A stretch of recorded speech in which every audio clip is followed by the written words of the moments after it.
Jesus is real, but you devils taught lies on Christ.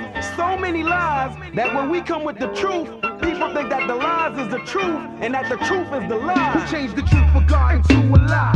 In English, Jesus Christ, in Hebrew, it's Yahweh Shai. So do or die. The immaculate conception is deception, along with the myth of giving gifts on December 25th.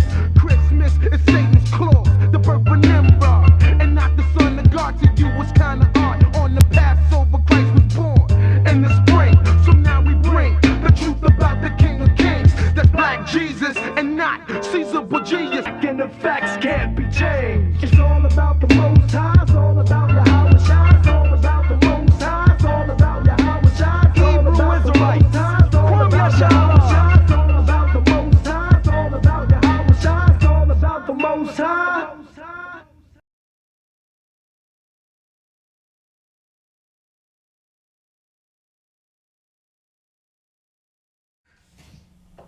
Shalom, brothers and sisters. Shalom, shalom. For joining us, we are here live in Houston, Texas, 8524 South Braeswood, Houston, Texas, to be exact.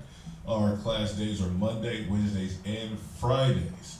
Monday and Wednesdays, times from 7 to 10 p.m. Fridays from 6 to 9. And Saturday morning Sabbath classes are held from 10 a.m. to 2 p.m. All right, with the upcoming celebration of Hanukkah, that's what we're going to be going over tonight. The announcement is that we're going to have today's class, and then Friday's class we will not be holding because of the Hanukkah starts Friday sundown.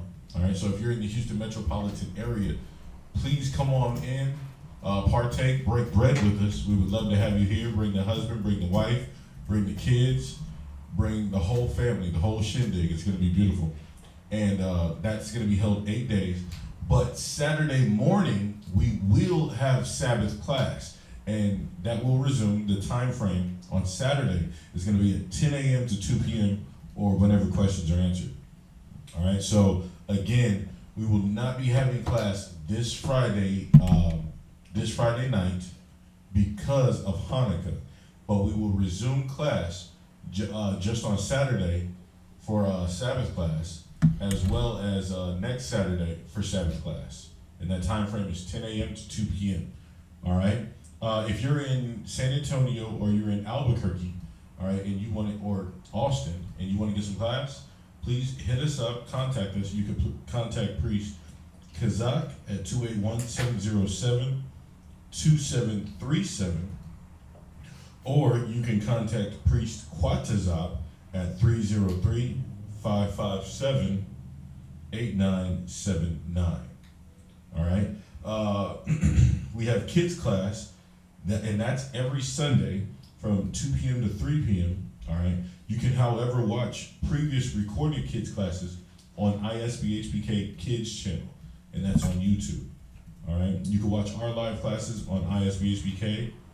Please like, share, and subscribe. All right. We have the new season of the cable show that's happening, and that is every Tuesday from 8:30 p.m. to 9:30. All right, and that's on Comcast, local channel 17. All right, if you have the internet, or you can stream it live from hmstv.org. All right, and if you have any type of desires for garments, if you want a headband, if you want armbands, if you want fringed out shirts or fringed out pants, because you know that was our attire, and it's always good to stay true to your roots, you can hit us up on Facebook at Israelwear. All right, again, Facebook on Israelwear. You can get the latest headbands, armbands, fringed shirts, designed shirts, fringed out pants, all of that beautiful nature. All right. If you have any questions for tonight's topic or anything off the topic, you can contact Priest Kazakia. Again, that number is 281-707-2737. Or you can text Priest Quatazop at 303-557-8979. Again, during class hours, it's a text only. But after class hours, you can feel free and hit him up on the phone. All right. If you don't want to do that, and you just want to email your questions or your concerns, you can do so at isbhpk@isbhpk.org. All right. Any donations that you might have that you want to get forth, whether it be if it's monetary donations, we're going to put the link up at the bottom, the Wells Fargo information, as well as the Google Wallet.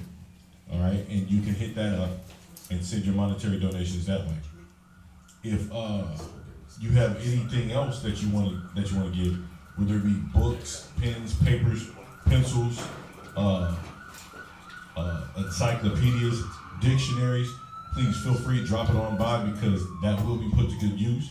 Again, the older dictionaries, the better, because they what they tend to do nowadays is they take a lot of words and they put it in terms of not in common use anymore, like the word Caucasian, or like the word democracy, which used to mean a ruling body of demons, just to show you how wicked they are.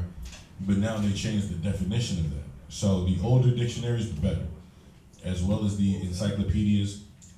Funk and Wagner's, that's a good source of information as well. So again, Bibles, apocryphas, pens, pencils, envelopes. If you know anybody who has a nice, spacious office area that's good for leasing, please hit us up, because we could always use a bigger space, bring more bodies in, hurry up and seal this 144,000, so Yahweh Shah can return, right? Or if you have any vehicles, that's always a help. That's always a good defense as well. If you have any vehicles that you want to donate that you're not using, that's in decent, fair amount condition, that you want to donate to the school, because we do street speaking every Saturday, and we haul around a lot of equipment, and we also do stuff like that on the weekends. So a good truck or a van, any type of vehicle, really, even if it's a small compact car, it'll be put to good use. All right. So what we're gonna do is we're gonna give everybody a chance to log in. All right, because I know I got a few. I need to share this link as well too. Please share this link. All right, let's get this word out. Again, we're gonna be going over Hanukkah tonight, so that'll give everybody a chance to know what we're celebrating, what that commemorates during that time frame. All right? Sir. Khan, let's do this. All right, let's jump right into it. We're going to start with the reading. Let's go to 1 Maccabees, chapter 2. God. All right? And, well, actually, we're going to start it like this. We're going to open up the Zondervan Pictorial Bible Dictionary. All right? Go to page 280. And we're going to look up feasts, because this is one of the feasts that we're celebrating. All right? God. We're just going to give the definition on what we're reading, what we're going to go over tonight. God. The Zondervan Bible Pictorial Dictionary feast. The Feast of Lights. The Feast of Lights was observed for 8 days, beginning on the 25th day of Kislev, our December. It was instituted by Judas Maccabeus in 164 BC, when the temple, which had been defiled by Antiochus Epiphanes, king of Syria, was cleansed and rededicated to the service of Yahweh. During these days, the Israelites met in their synagogues, carrying branches of trees in their hands, and held jubilant services.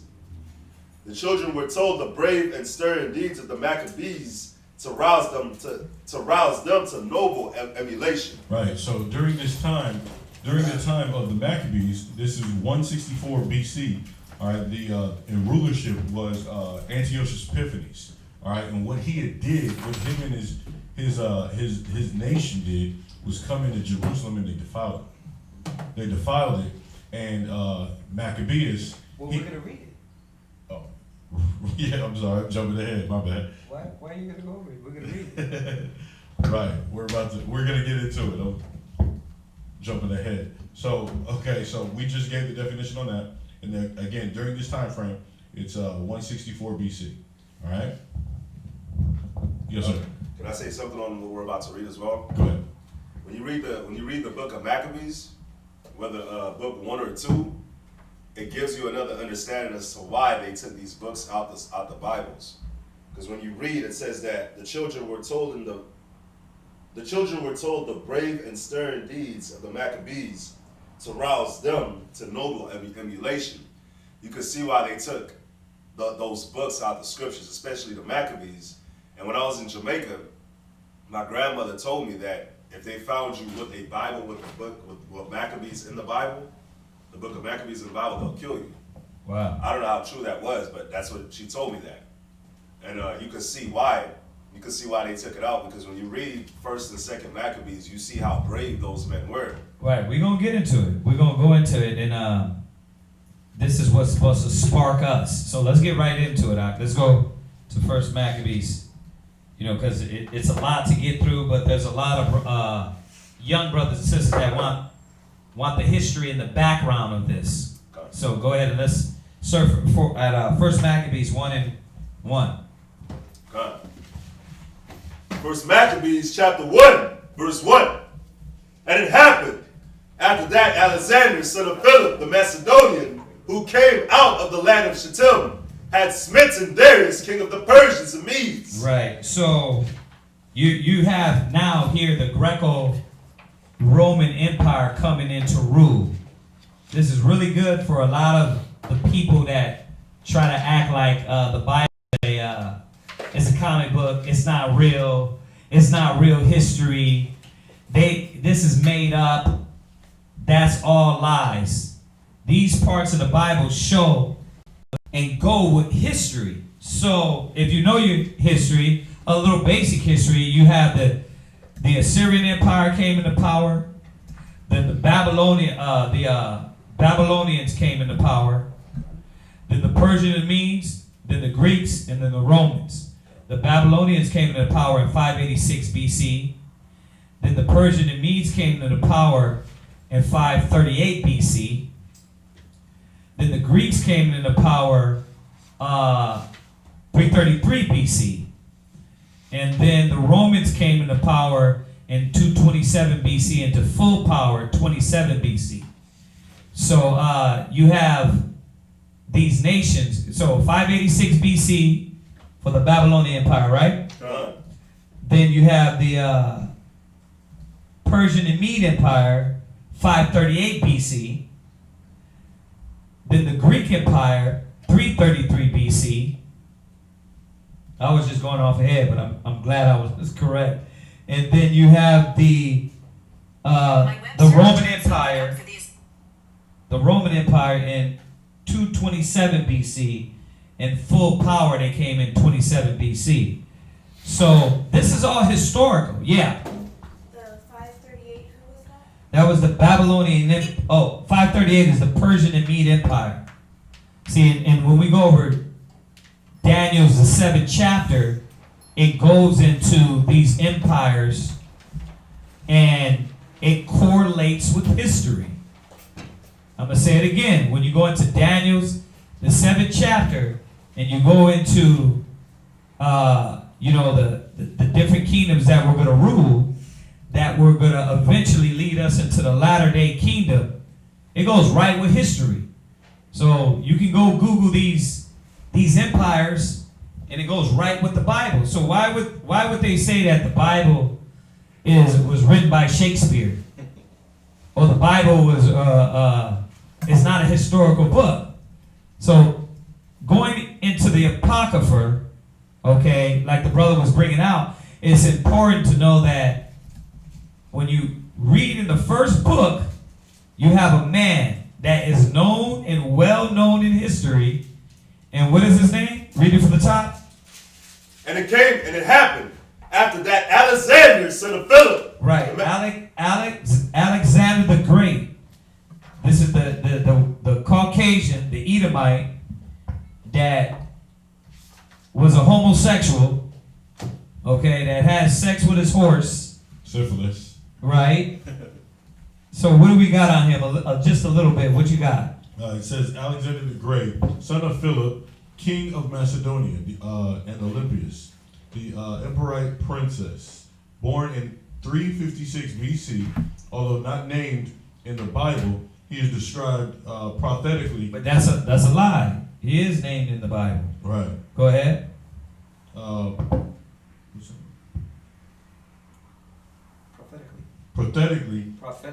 Prophetically in Daniel. Right. So you see that?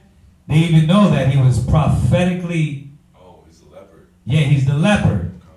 And that's why he went around with the leopard skull cap also.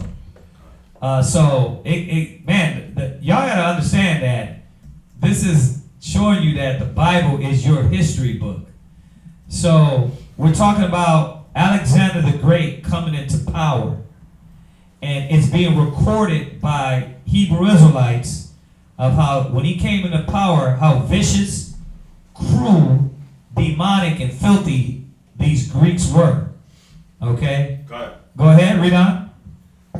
Who came out of the land of Shittim, had smitten Darius, king of the Persians and Medes. Right, because the Persians and Medes were in power 538 BC and were conquered by Alexander the Great. Go ahead. That he reigned in his stead, the first over Greece. Verse 2. First Maccabees chapter 1, verse 2. And he made many wars, and won many strongholds, and slew the kings of the earth, and went through to the ends of the earth, and took spoils of many nations. Right, they did a little movie on it with, what's that one actor? Colin Farrell, right? Yeah, they did an Alexander movie with him, and, they were showing parts of his filthy homosexuality, but they really go deep into it. But that's how the Greeks and the Romans, that's where all this comes from.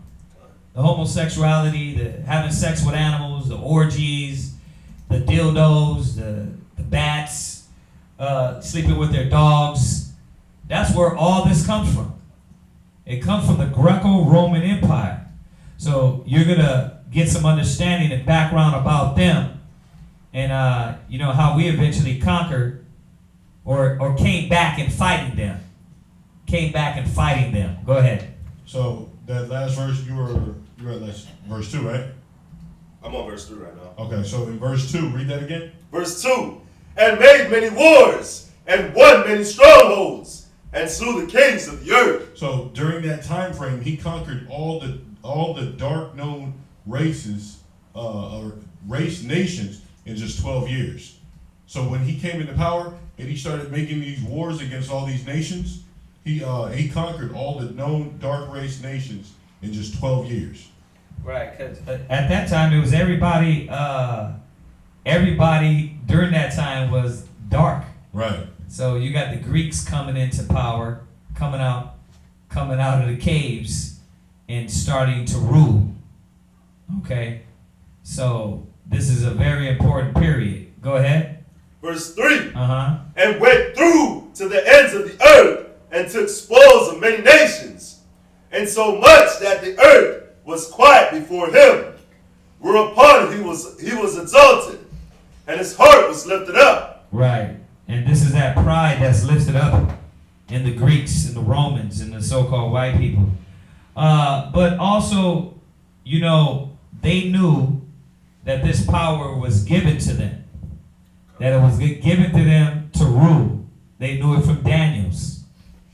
They knew they were meant to rule. And were they? Were they meant to rule? God, according to Daniel's, yes. According to the scriptures, they were meant to rule.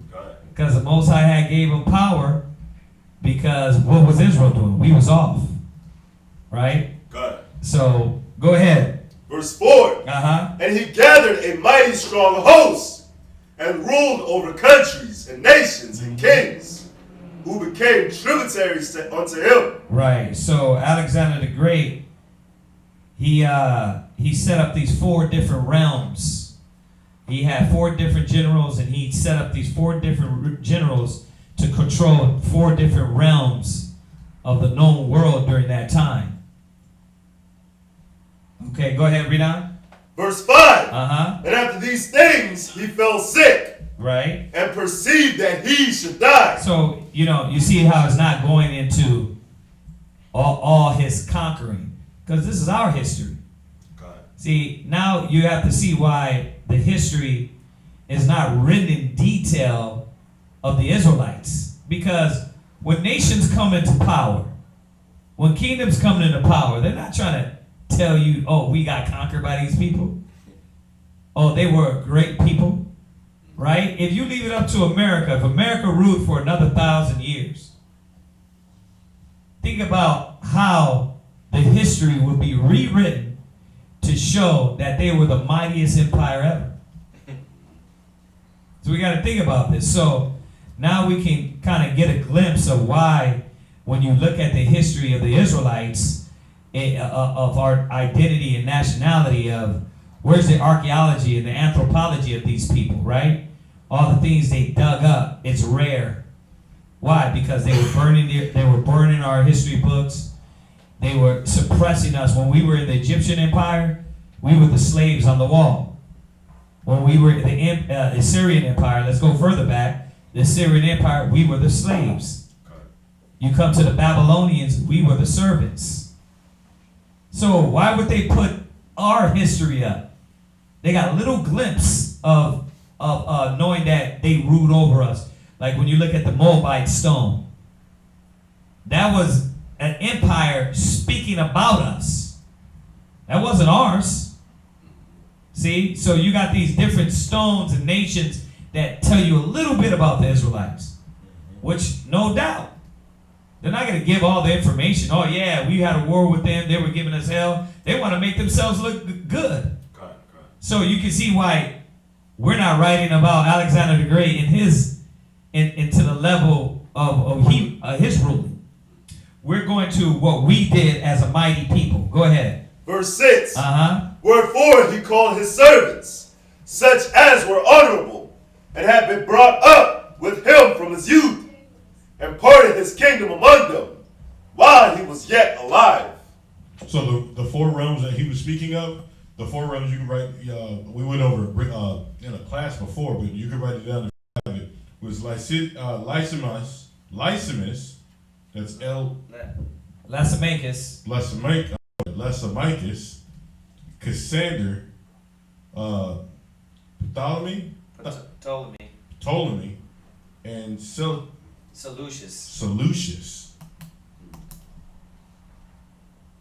So those were the four generals that he divided his realm to. Into four realms, I'm sorry. He divided his kingdom into four realms amongst those men. And the names were, one took Thrace all the way to Asia Minor. The other one took Macedonia to Greece. The other one, he ruled over Egypt, Palestine, Sicilia, Petra, and Cyprus. And then the fourth one, he ruled the remainder of Asia, Mesopotamia, Persia, and parts of India. That's basically the whole known dark world at that time. He ruled the earth. Seriously. Go ahead. Verse 7. Uh-huh. So Alexander reigned 12 years, and then died. And his servants bare rule every one in his place. And after his death, they all put crowns upon themselves, so did their sons after them many years. And evils were multiplied in the earth. And there came out of them a wicked root, Antiochus surnamed Epiphanes, son of Antiochus the king, who had been hostage at Rome. And he reigned in the 137th year of the kingdom of the Greeks. In those days went there out of Israel wicked men, who persuaded many, saying, let us go out and make a covenant with the heathen that are around about us. Right. Now, very important, because you're going to understand during the time of Christ why there were a lot of Israelites, Pharisees, Sadducees that were sellouts for the Greeks and the Romans. A lot of our people went in and started to deal with the Romans, and I don't want to jump ahead of the Greeks, excuse me, their knowledge, the way they think, their politics, and start to try to engraft that into the nation. So you got something important going on here. A lot of people don't understand where we get you get in the New Testament why they're called, our people are called Hellenists or Greeks. Like when you look up that word, it was a lot of this was talking about Israelites that started to adopt the belief of the Greeks and started to do what they do. That now they were also called the uncircumcised. So we're going to get a little bit of that information also. So if you really want to get this history, if you really want to understand a lot of the New Testament, you're going to get a lot of information right now on that. Go ahead. For since we departed from them, we have had much sorrow. Right. So now for y'all that just came on, we're reading about the High Holy Day that starts tomorrow sundown, okay, known as, they call it Hanukkah, which is the Feast of Lights, Feast of Dedication. And we're going to see this is the commemoration of us rededicating the temple as it was overthrown by these heathens, by the other nations. Okay, go ahead. Verse 12. Uh-huh. So this device pleased them well. Mm-hmm. Verse 13. Then certain of the people were so forward therein that they went to the king, who gave them license to do after the ordinances of the heathen. Right. So basically they went and bowed and showed them they can kiss butt and let them to let them be and influence themselves like the heathens. So this is why it's disgusting and sick that our people don't want to fight for their nationality, their identity. And we talk about it a lot. We talk about it a lot because when it comes to the dedication of our history, the dedication to our nationality, the dedication to our knowledge, it's like there's a problem. But when you did it for the white man, you did it for the Greeks, the Romans, and America, you didn't need nobody to convince you. You know what I mean? When you did it for the blunt, the 40, when you did it for the strip club, when you did it for the madness, you didn't need nobody to convince you. You didn't need somebody to sit you down and over-talk you to roll the blunt 50 ways. You didn't need that. You didn't need somebody to tell you, oh, you know what? You're going to go out and dress like a hooker. Or you're going to go out and dress, being a man, dress like a homosexual. You didn't need somebody to over-convince you. Sit you down, go through a book about how you can be more effeminate. You didn't do that. That only happens in the truth. Why? Because it's fighting against what you already know. So why is there a fight? There's a fight a lot of times because you don't see where your people have been stripped. You don't identify. Go ahead, read on. God. Verse 14. Yeah. Can I say something about that verse 13? Yes, sir. It's so dope, man. This verse 13. It says that the king gave them power, gave them license to do the ordinance of the heathen. And like you were just saying, man, I just think about the world. Like we go to these people that got power, and we get the license. Like we go to colleges, and we get these degrees to go practice in whatever the hell they want us to practice in. Yeah. We go to their police academy and get the license to become police officers. Yeah, and kill our own people. You feel prestige. Yeah. You feel now I'm certified until the heathen, these beasts can tell me, you know, I'm married, then therefore I'm married. I'm not married by the commandments or the service or will of the Most High. I'm only married when I go to their government and get their license. You know what I mean? I'm only solidified within my mind. That's why a lot of our people, they feel like, well, we're not even really married. Why? Because the white man didn't tell you? Because the Greeks didn't tell you? So it shows you how much our people been stripped from their identity, their strength, their backbone, their nationality. This is why when it comes to these high holy days, high holy weeks, we got to put as much as spirit in as you did for Christmas, Thanksgiving, Halloween, 4th of July, Valentine's Easter, Valentine's Day. Right. We got to put the same spirit. Con. It's disgusting when brothers and sisters come through and act like, oh, it's not a big deal. Oh, it's not a big deal, but you did it. You did it for the white man. You do it for America quick. And the thing is because a lot of you need to check yourself and say, man, am I coming from the forefathers that were sellouts? Am I from that line? Go ahead. God. Verse 14. Right. So we're in Maccabees what? First Maccabees chapter 1 and verse 14. Go ahead.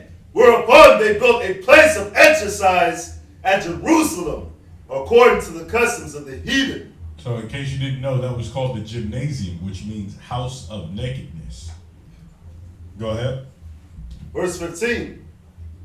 And made themselves uncircumcised, and forsook the holy covenant. So when it talks about them making themselves uncircumcised, it's called epispam.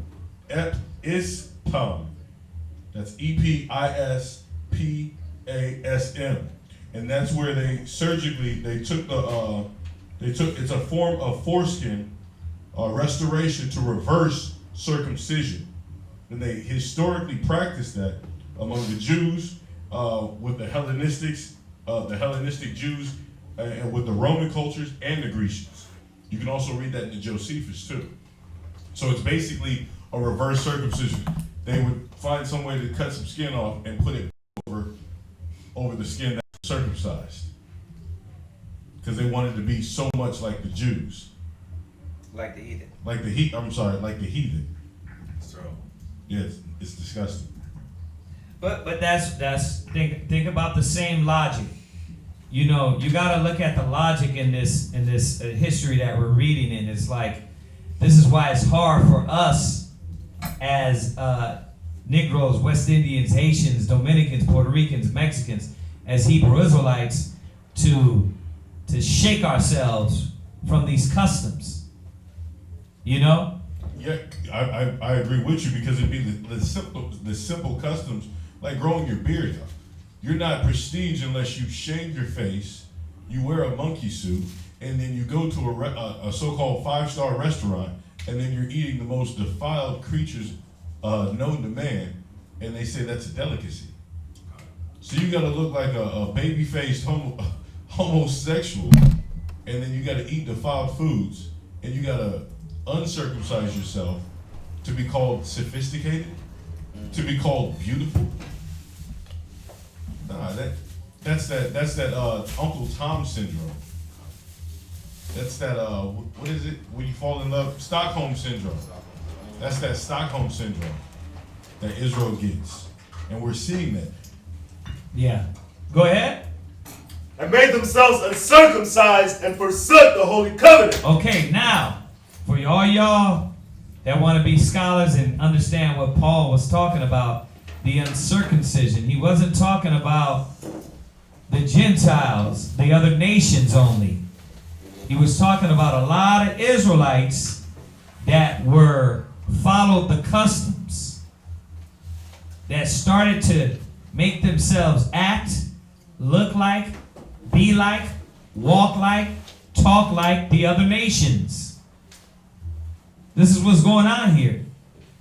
And that's how you can tell, man, our people have been stripped and they don't have no fight in them. They don't care. You know, every time you tell them, I make it a point, how was your Thanksgiving? Somebody asked me that today. Oh, I don't celebrate Thanksgiving. I took it as a day off, but I don't celebrate that. Why? Because I'm going to let them know, put it in their face like they put it in my face. Nicely, though. Oh, yeah, I don't do that. That's for dummies. That's for people. Why would I celebrate a day that commemorates the slaughter of my people? You got to stand. Somebody got to fight for righteousness. Somebody got to stand bold for the Most High. So, and I'm not saying be belligerent, be argumentative. All I'm saying is that we got to stand up and be able to say, listen, if I went all out for Christmas, spend money I don't have on Black Friday, right? How much more am I supposed to do it for the Most High? How much? Root 4 and 10? Right, Baruch 4 and 10. How many? Say it. 10 times. It says 10 that times, 100 times, 100 1,000 times. we're supposed to be pushing 100 times more, 1,000 times more. God. See? But like we were talking about the other day, the brothers had a council. You can't wait on anybody. You can't go by the weak. I guess we were talking about it in class too. You can't worry about the weak. You can't worry about the brothers and sisters that don't have no zeal. You can't let them promote. Because why? It'd be like, yeah, just another feast. But on Christmas, they was drunk as hell. They was dancing around. They was partying. They was having fun. Yeah. They flew from different countries. Yeah. Meet their family members. All that. Right? God. Go ahead. Read that. Where you at? First Maccabees chapter 1, verse 15 from the top. Uh-huh. And made themselves uncircumcised, and forsook the holy covenant, and joined themselves to the heathen, Mm-hmm. and were sold to do mischief. Right. We're sold to do mischief. You got a lot of our people sell outs. That's where do you think the word sellout comes from? They sold out. Right? A lot of our people sell out.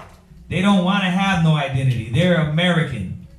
And they stand by that because they're sellouts to their nations. And what are they selling out for? To be known by the other nations. To be accepted. To be accepted by the other nations. Right? For what? From the faggots and heathens and beasts and animals? So that's why as we bring our nation together, excuse me, let me repeat that. As the Most High brings our nation back together, and we start to put on our beautiful garments, we start to make a separation between them. This is where it starts, man. And above all, you got to put your separation between their spirit and yours. Greater is he that is in you. He's supposed to be greater shining in you. So, go ahead and read on. Verse 16. Yeah.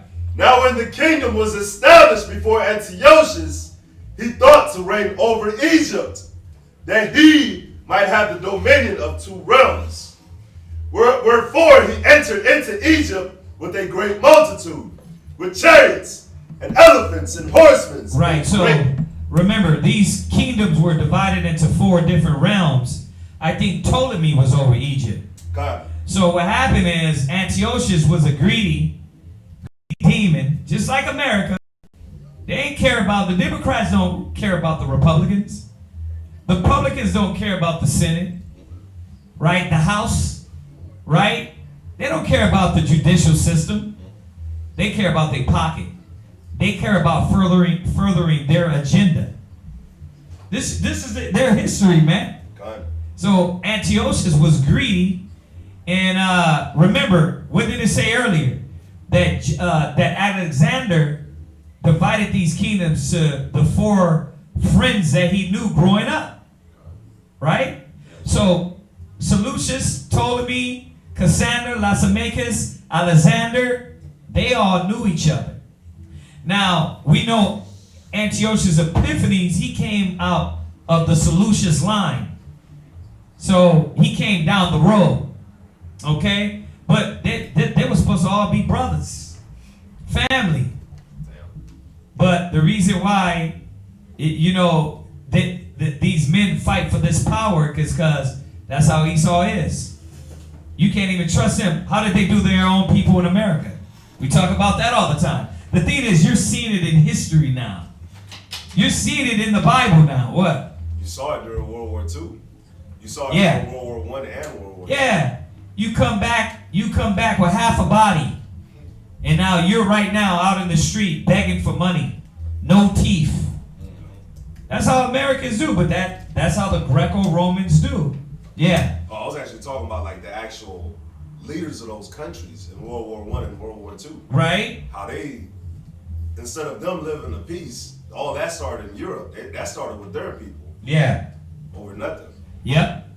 So what you're getting is the background of how the Idumeans, the so-called white people, okay, how they came into power and how they were ruling. Okay? And how they did us. How they were turning out our spirit. Not ours, but the wicked of the Israelites. Because we're going to find out what the righteous did. Go ahead. And the great navy, verse 18, and made war against Ptolemy, king of Egypt. But Ptolemy was afraid of him and fled, and many were wounded to death. Thus they got the strong cities in the land of Egypt, and he took the spoils thereof. And after that, Antiochus had smitten Egypt, he returned again in the 143rd year, and went up against Israel and Jerusalem with a great multitude. Right, so now he's trying to expand his kingdom. Can I get one of those waters? He's trying to expand his kingdom. Go ahead. Verse 21, and entered proudly into the sanctuary. So here you go. This is where it comes to us. He did what? Entered proudly into the sanctuary. Why? Because the Most High used them as a sword against us. Remember, the Most High gave them the power. The Most High says he rules amongst the children of men. So why were they there? The water says, why were they there? Because it was about ruling. It was about the Most High putting his hand and punishing Israel. So the earth was given into the hand of the wicked. Y'all get this? Okay. Go ahead. Excuse me. And took away the golden altar and the candlestick of light and all the vessels thereof, and the table of the showbread and the pouring vessels and the vials and the censers of gold and the veil and the crowns and the golden ornaments that were before the temple. So if you look at his characteristics that he's displaying, that's a reminder. That shows you another nation that acts like that today. Wherever they go, they walk in proudly, they flip their head, they're acting like they're above everybody, and then they leave the whole place desolate. They destroy everything they touch, everywhere they go. This is in history. This was back then, and it still continues to this nation today. Go ahead. All which he pulled off. Verse 23. He took also the silver and the gold and the precious vessels. Also he took the hidden treasures which he found. Yeah, remember when they took and you got to think about how much power and money King David had, Solomon had, and the kings of Israel had. When the Greeks came in, where did all that money go to? The Greeks and the Romans. Why do you think, why, if you don't know, the Roman Catholic Church has all that money. They have all those riches. That's why they run majority of the world. You see that? Because they still have all that gold, right? In Fort Knox, and that's not nearly half of it. That's not nearly half of it. So they got rich by Israel falling, right? Remember it says that in Romans? When we fell, became salvation and the riches of the Gentiles, they got rich. They got our Bible. They got our history. What? What you gonna say? I was gonna say you can see just how they got rich. Not just with the gold, but with the word, because they came and they stripped the temple. Right. Like it didn't just say like they came and they just stripped Jerusalem. It said they came and they stripped the temple. But they did strip Jerusalem. God. They did strip Jerusalem. They stripped all of that. But your point still stands is that, you know, them going into this temple, you can see how much money they were getting just from the sanctuary. Yeah. Remember, if you go back to Solomon, it was laid over with gold. And I'm sure as every empire came in there, what were they doing? Chipping away at that gold. You know, as we built and rebuilt and went in there. But you're seeing now the beginning of Hanukkah and how it basically came to us getting our temple back. We had to get it back from them that took it. And we're going to read into it, but this is just the beginning part of when they overthrew it, how filthy they were. Go ahead. Verse 24.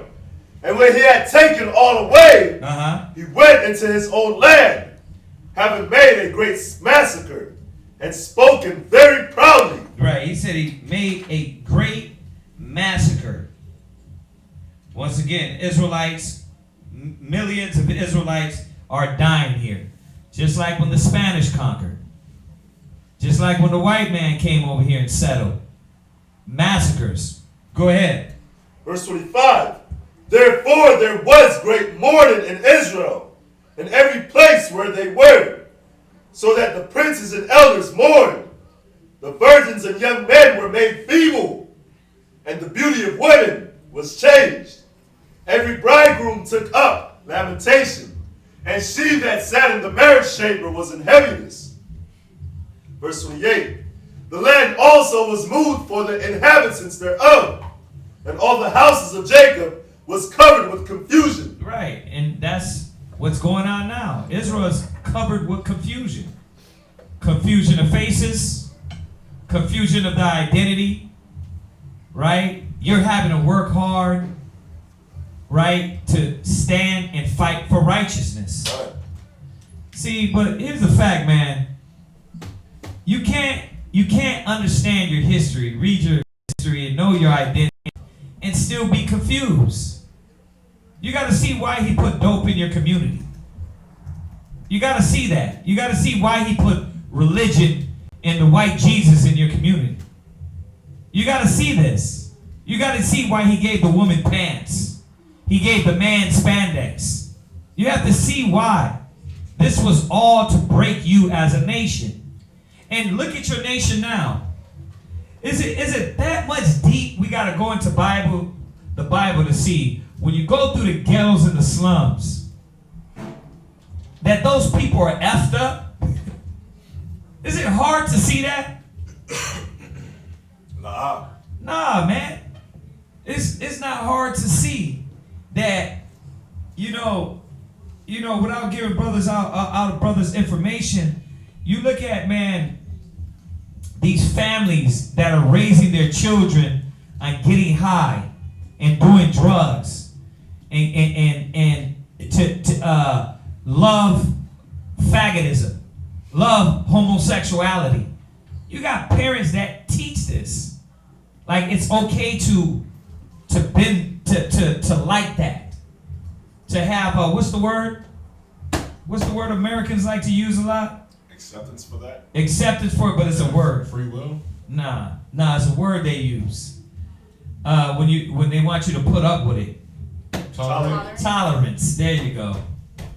You gotta have tolerance. They want you to tolerate that. Yeah. They want you to tolerate that because it's going to weaken you and your nation. That's why when you go back to Babel, the Tower of Babel, when it says they were all of one mind, you're understanding what that one mind was. It's what is here in America. One mind, one thought. What's your nationality? American. What's your nationality? American. What do you want to be when you grow up? A transvestite. Because that's my will. That's what I desire. That's what America's built on. It's built on loving what you like, doing what you do, and if it's in your heart, just be that. Except you're loving to be an Israelite, loving to stand for righteousness, loving to stand for your own people, loving to fight for a purpose outside of their American ideology. Then you're what? Extremists. You're a separatist. You're a separatist. Hate group. Hate group. You're Terrorist, cult. Yeah, all of that. All of that. See, you got to see to where they use their reverse psychology. They reverse the reverse psychology and try to use that on you. So this is where it starts, man. Look at your history. Read. Verse 29. And after 2 years were fully expired, the king sent his chief collector of tribute unto the cities of Judah, who came unto Jerusalem with a great multitude, and spake peaceably words unto them. But all How did the white man come to America? Peaceably words unto them. How did the Spanish come to the Native Americans? Peaceably words unto them. Right, man. When they seen what was his name? The Mexican king. I forgot his name. I can't believe I forgot his name. I'm getting old. I'm sorry. When they came to these the Mexican king in the Tenochtitlan, nobody remembers that name, huh? Damn, y'all supposed. Was it Montezuma? Thank you, brother. Yeah. When they came to Montezuma, they tricked Montezuma. They came with peaceable words. You understand? They came with peaceable words. When they came to the Native Americans, they came with peaceable words and then slaughtered them. And that's how the white man does. It's called politics. It's called politics. You mean pile of tricks? Pile of tricks. Right? And that's what he does. It comes in your community, and then he starts putting his ideas and logic in your head, in your mind. And that's why it's hard, man. You get in the truth, it's hard for you. You don't know what you're fighting against. What? Man, I got like three things. Go ahead. When you read in the Josephus, and it talks about the serpent coming to Eve, it talks about how the serpent came with those same like peaceable words. Right. But his bite, that bite when he bites you, it's venomous. He has that poison under his tongue. Right. And it's showing the same thing. That's why the scripture tells you never trust thine enemy. And that's that's why Here, the scripture tells you also. Grab that scripture real quick, because that's a beautiful scripture. It's Ecclesiasticus. Ecclesiasticus,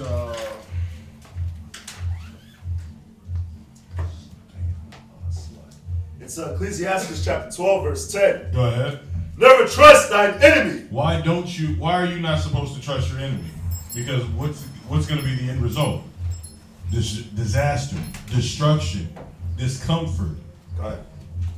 fatherless children, motherless children. Your babies are going to get snatched from you, smashed against the tree, and fed to the dogs because it's a delicacy to their dogs. That's why you're not supposed to trust your enemy. Go ahead. Go ahead. For like as iron rusted, Because as sure as iron is going to rust, what's going to happen to your enemy? so is his wickedness. That wickedness is going to get onto you, and it's going to destroy you. It's going to corrode you. That's why we weren't supposed to trust our enemy. Go ahead. Go ahead. Okay, you can go back. I was going to say another scripture too, is in where it talks about when they say peace, peace, and then sudden destruction coming. Right. Go ahead. Because they came with the fig tree, with the little fig and the little dove in one hand, with the Bible in one hand. They had the sword, they had plagues, and they had chicken pox and the black plague in their other hand. Go ahead. That's what they carried with them. When they came over to America, they talked all this peace crap, carrying all these vile disease plagues with them. They gave the blankets over to the Native Americans, acting like it was a piece of a peace treaty, acting like, oh yeah, we're gonna be your friend, we're gonna give you this, we're gonna give you this. But what happened? They started getting sick. They started catching unknown diseases and sicknesses, things they never felt before. And then they want to come over and make war with you when you're on your deathbed. That's their track record. That was their track record back then, and that's their track record right now. And we're still falling for the okie doke.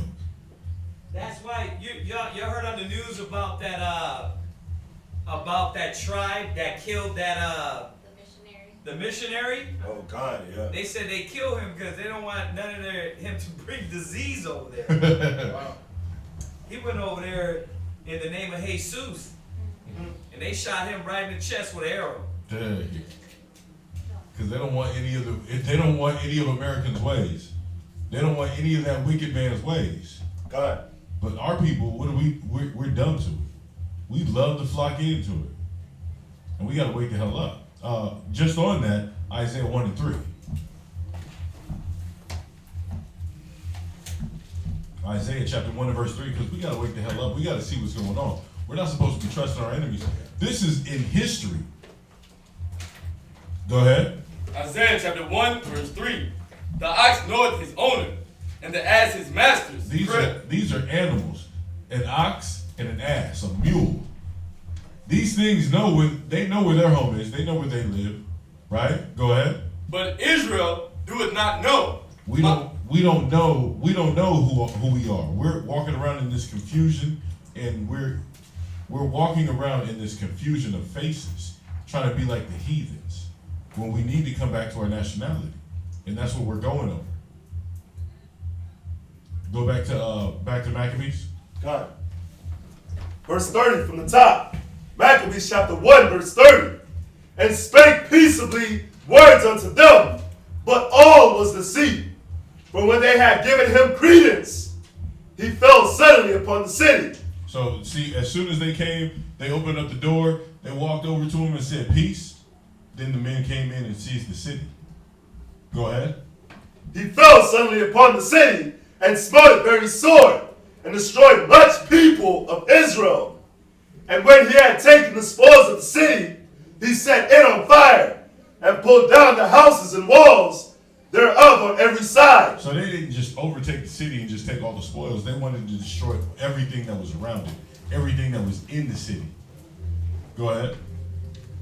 But the women and the children took they captive, and possessed the cattle. Then builded they the city of David with a great and strong wall, and with mighty towers, and made it a strong hold for them. Verse 34. And they put therein a sinful nation, wicked men. Right, they put there in a what? Sinful nation. Yeah, you got the occupying nation was sinful. And that's what we got to see. We're not dealing with a just nation. Right? It says when the righteous are in authority. Find me that one real quick. Go to Proverbs real quick. Let's get that. We're dealing with a sinful nation. They're not trying to do the will of the Most High.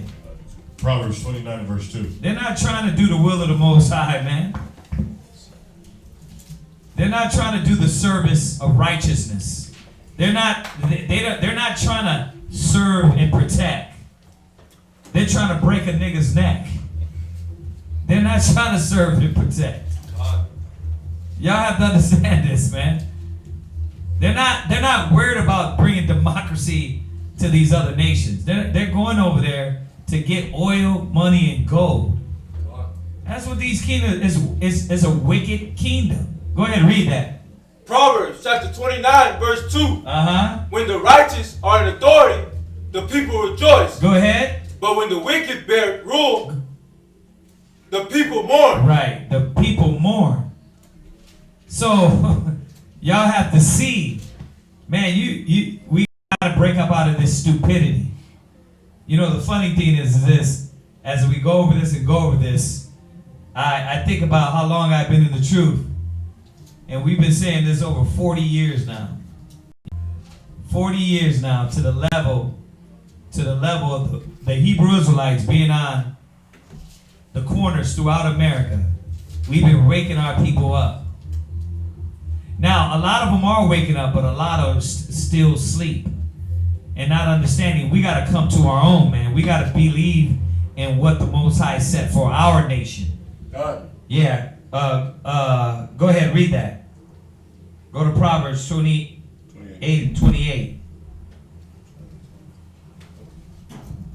Proverbs chapter 28, verse 28. When the wicked rise, men hide themselves. Right, read it one more time. When the wicked rise, men hide themselves. But when they perish, the righteous increase. You gonna break it down? Yeah. Go ahead, read it one more time, man. Come. Proverbs chapter 28, verse 28. Uh-huh. When the wicked rise, men hide themselves. Right. So why do you think we gotta, you know what's crazy, what's powerful about that scripture, as we read down, we're gonna have to see that the righteous had to hide themselves. They had to run and hide. Yeah, they had to run and hide. That's why a lot of us, you know, we're not able to be who we really want to be. The power and the level, think about it. what do we really need for our children? Their own schools. But now we got to hide amongst them still and have them go to school amongst the heathens. We want our own place of worship, but we don't get the same funding like them. Right? We don't get that. You see, these things, man, is why we're pushed into a corner. One, let's get it right. We disobeyed the commandments of the Most High, and He punished us with a wicked nation. So, I'm not saying we got to be angry. We got to go get bats. We're going to go out there and go to war, get pitchforks, and go hunt down the white man. Nah, what we're saying is that we got to wake the hell up and snap out of the sunken place. You got to come out of the sunken place and snap back into the wisdom, knowledge of the Most High, to your history, identity, and your nationality. You ain't damn American. America was a white man, America Vespucci. God. He's a white man. No, right? America. I'm not getting it mixed up, right? America Vespucci. That was a white Italian man. You ain't African American. That was Leo Cipius Africanus. Another white man. You're none of these things. So read that one more time. God, when the wicked rise, men hide themselves. Uh-huh. But when they perish, the righteous increase. Right. So we're gonna further go into the reading and see that. Come on. Let's jump back. God. First Maccabees chapter 1, verse 31. Verse 33, Salah. Then builded they the city of David with a great and strong wall, and with mighty towers, and made it a stronghold for them.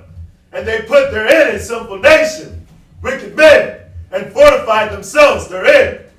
They stored it also with armor and victuals. And when they had gathered together the spoils of Jerusalem, they laid them up there. And so they became a sore snare. For it was a place to lie in wait against the sanctuary, and an evil adversary to Israel. Thus they shed innocent blood on every side of the sanctuary, and defiled it, insomuch that the inhabitants of Jerusalem fled before it because of them. Whereupon the city was made an habitation of strangers, and became strange to those that were born in her. Y'all listening to this? Who's over there right now in Jerusalem? Strangers. Strangers. God. Read it again. What verse are you at? Verse 38. And so much that the inhabitants of Jerusalem fled because of them. Uh-huh. So fled. So y'all got to see. This is the Greek Empire. Now we eventually got it back. Came back in, right? God. But we were pushed out again. 70 AD. See, we were constantly being whooped. So right now you have these heathens born in that land. Okay, go ahead. Whereupon the city was made an habitation of strangers. Uh-huh. And became strange to those that were born in her. Now think about it. You think it was just one baby or two babies in there? You think it was just one generation? No, they were still there. That's why it says, go to Isaiah 1 verse 7. Go to Isaiah 1 verse 7. Read that. Isaiah chapter 1 verse 7. Your country is desolate. Your cities are burned with fire. Your land, strangers devour it in your presence. Right. So, if you brothers and sisters are picking up and actually paying attention, the curses from Deuteronomy were concurrent all across history. It didn't stop. It didn't stop. God. It did not stop.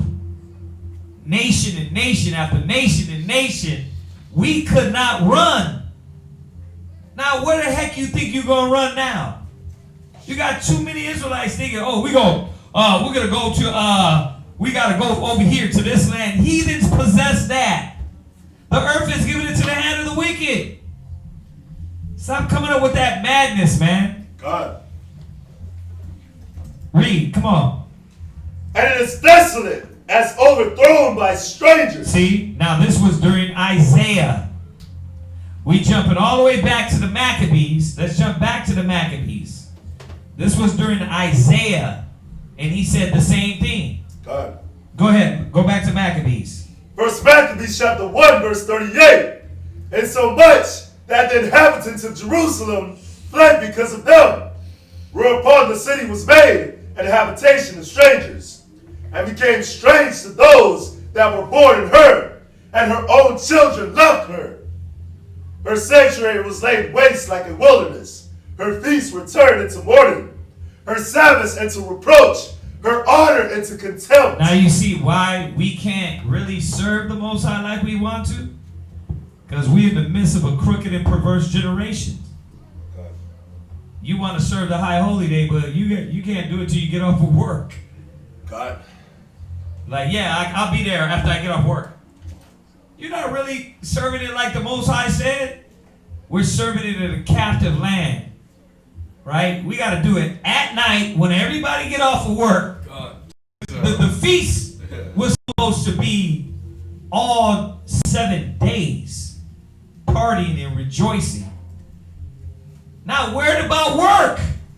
It was a Sabbath, a rest. You know how they have a I think it's a siesta? Is it called a siesta? Siesta is where you, not the siesta, it's a fiesta. I always get those two mixed up. It's the fiesta where you're just partying. You're having fun.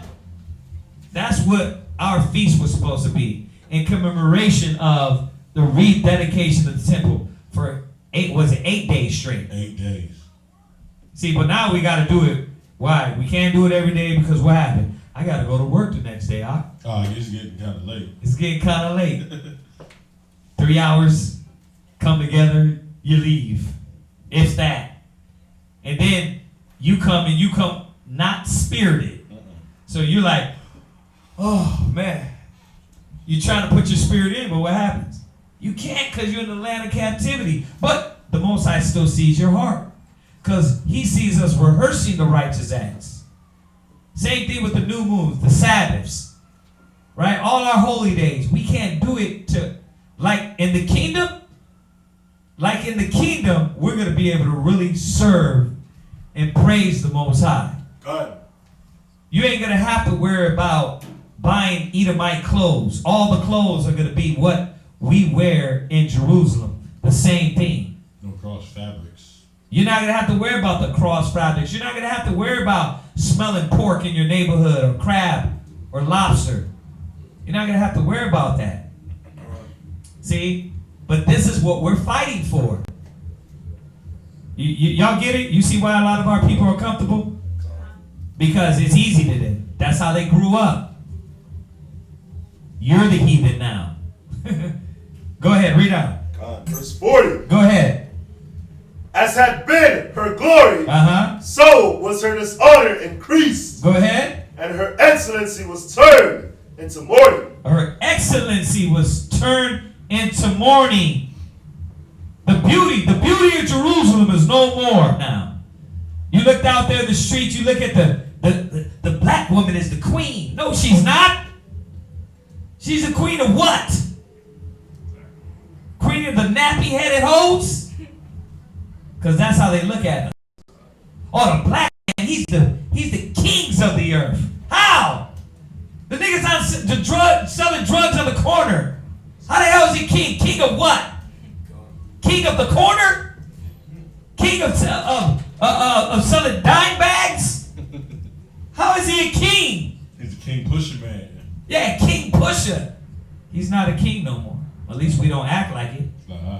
Because we've been stripped. See, that's why it's important. When we do get our identity back, our nationality back, we take pride in it. Confidence in this. Not like it's a pastime. Oh, hallelujah, brother. Oh, Jesus is speaking. Then you go right back out there and be a damn heathen. This ain't got nothing to do with religion. This is your nationality, your identity, your history. This is you. Y'all get this? Go ahead. Verse 41.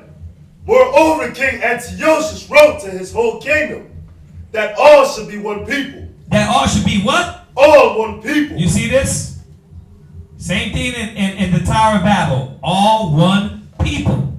You're going to be just like me, a faggot, a weed smoker, a cigarette head. You're going to be a drunkard. You're going to be you're going to be a homosexual. You're going to be bisexual, pansexual. You're going to be just like me, because why? We're Americans. Color doesn't matter. It really doesn't matter if you're black or white.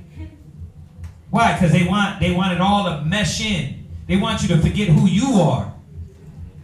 They want you to forget who you are and become the Greek or the Roman.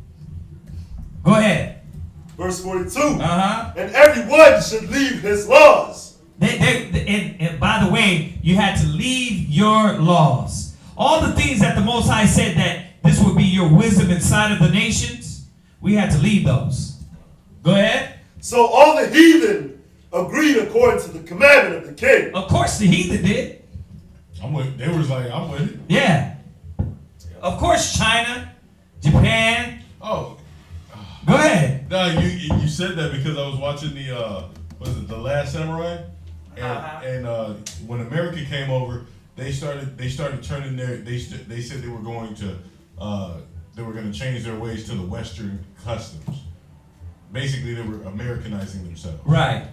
And you got these group of people, again, like the Maccabees, right. They didn't want to bend to that. Nah. They said they would rather die serving the king and their true nation the way they were supposed to, as opposed to bowing down to America. Right, but we gonna get there. You're jumping ahead, baby. I'm sorry. I'm excited. Baby, go ahead. Go ahead. Verse 43. Yea, many also of the Israelites consented to his religion. Because you got Uncle Tom's. Hold up, that's our house, Master. Master, where we going today? Oh, we's Americans over here. Oh, we's free. Oh, we's free in the house. So yeah, you got the Stockholm Uncle Tom niggas that want to sell out. Has been back then, still going on right now. Go ahead. And sacrifice unto idols and profane the Sabbath. We're not going to remember the Sabbath day anymore. Nah, we're going to take pleasure in what we do on any given day. Why? Because I'm an American. Back then, no, because I'm a Grecian. No, because I'm a Roman. That's what they do, and that's what they did. Go ahead. Verse 44. For the king had sent letters by messengers unto Jerusalem and the cities of Judah, that they should follow the strange laws of the land. Come on, you look at the people in Jerusalem right now.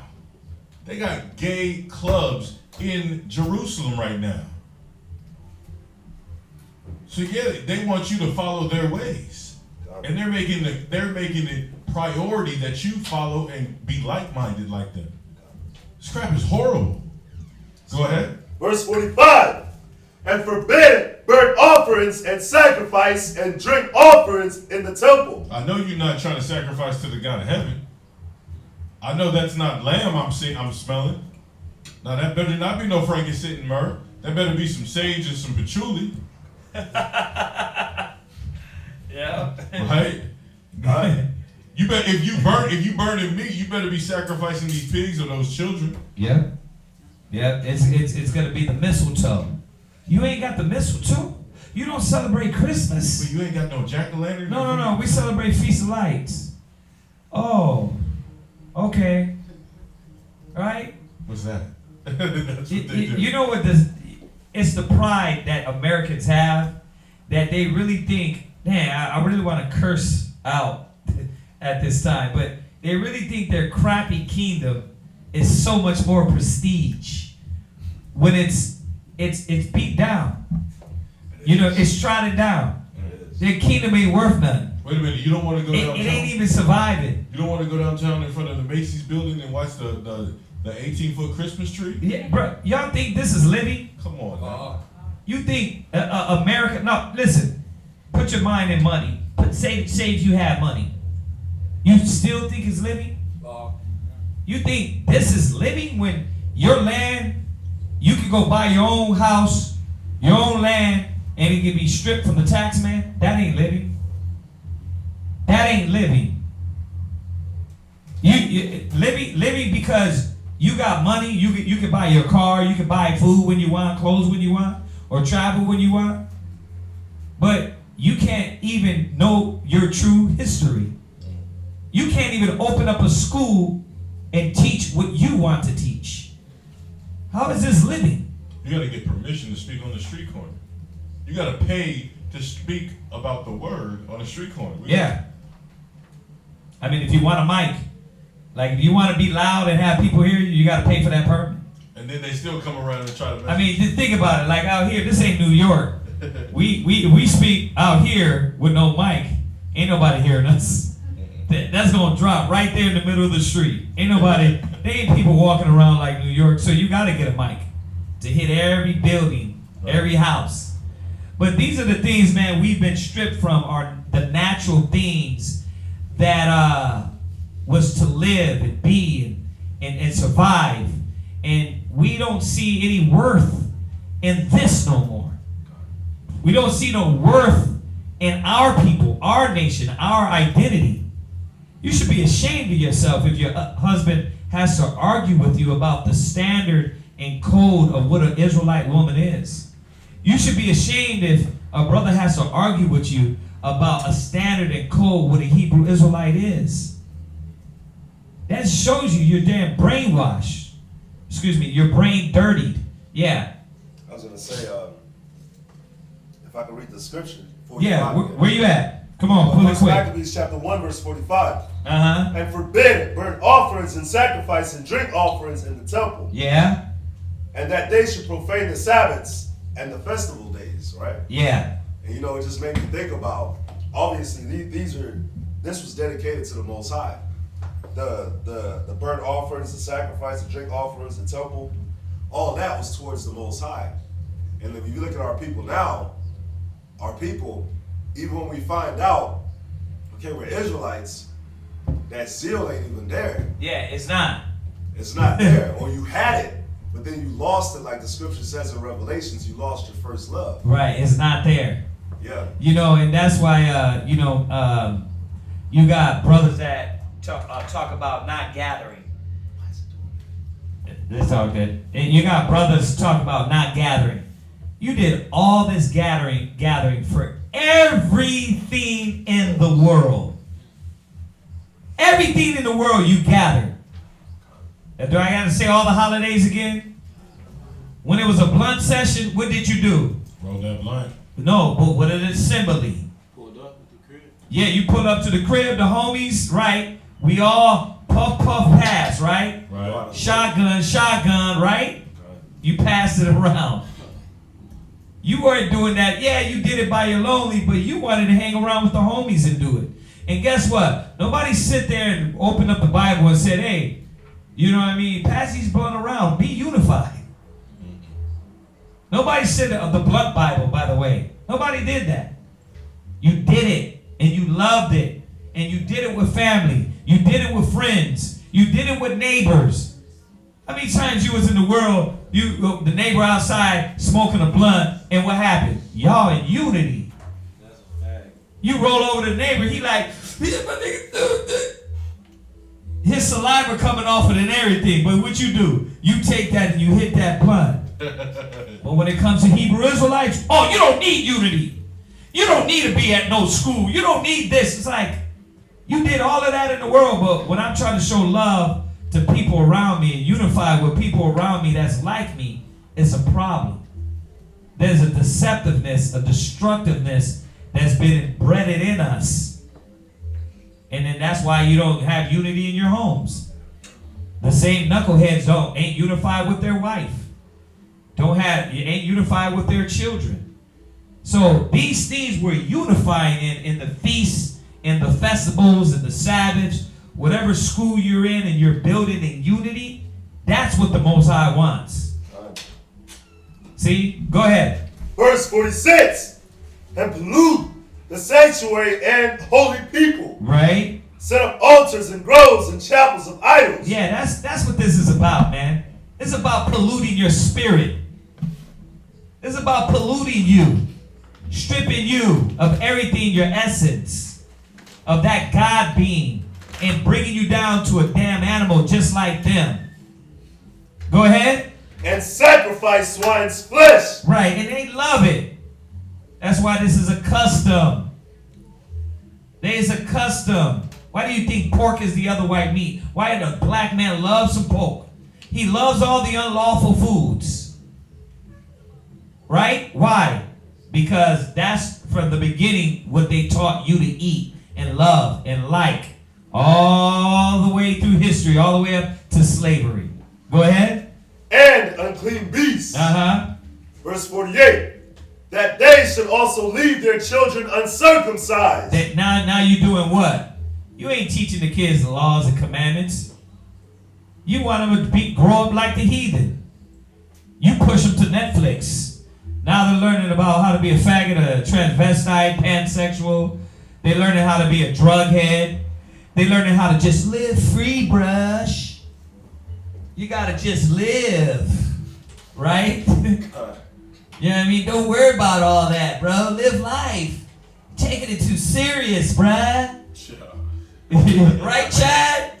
Chad. You know what I mean? And then you look at mom and dad, structure, community, body, focus, and it's like, Chad wants me to chill with him and smoke weed, bruh.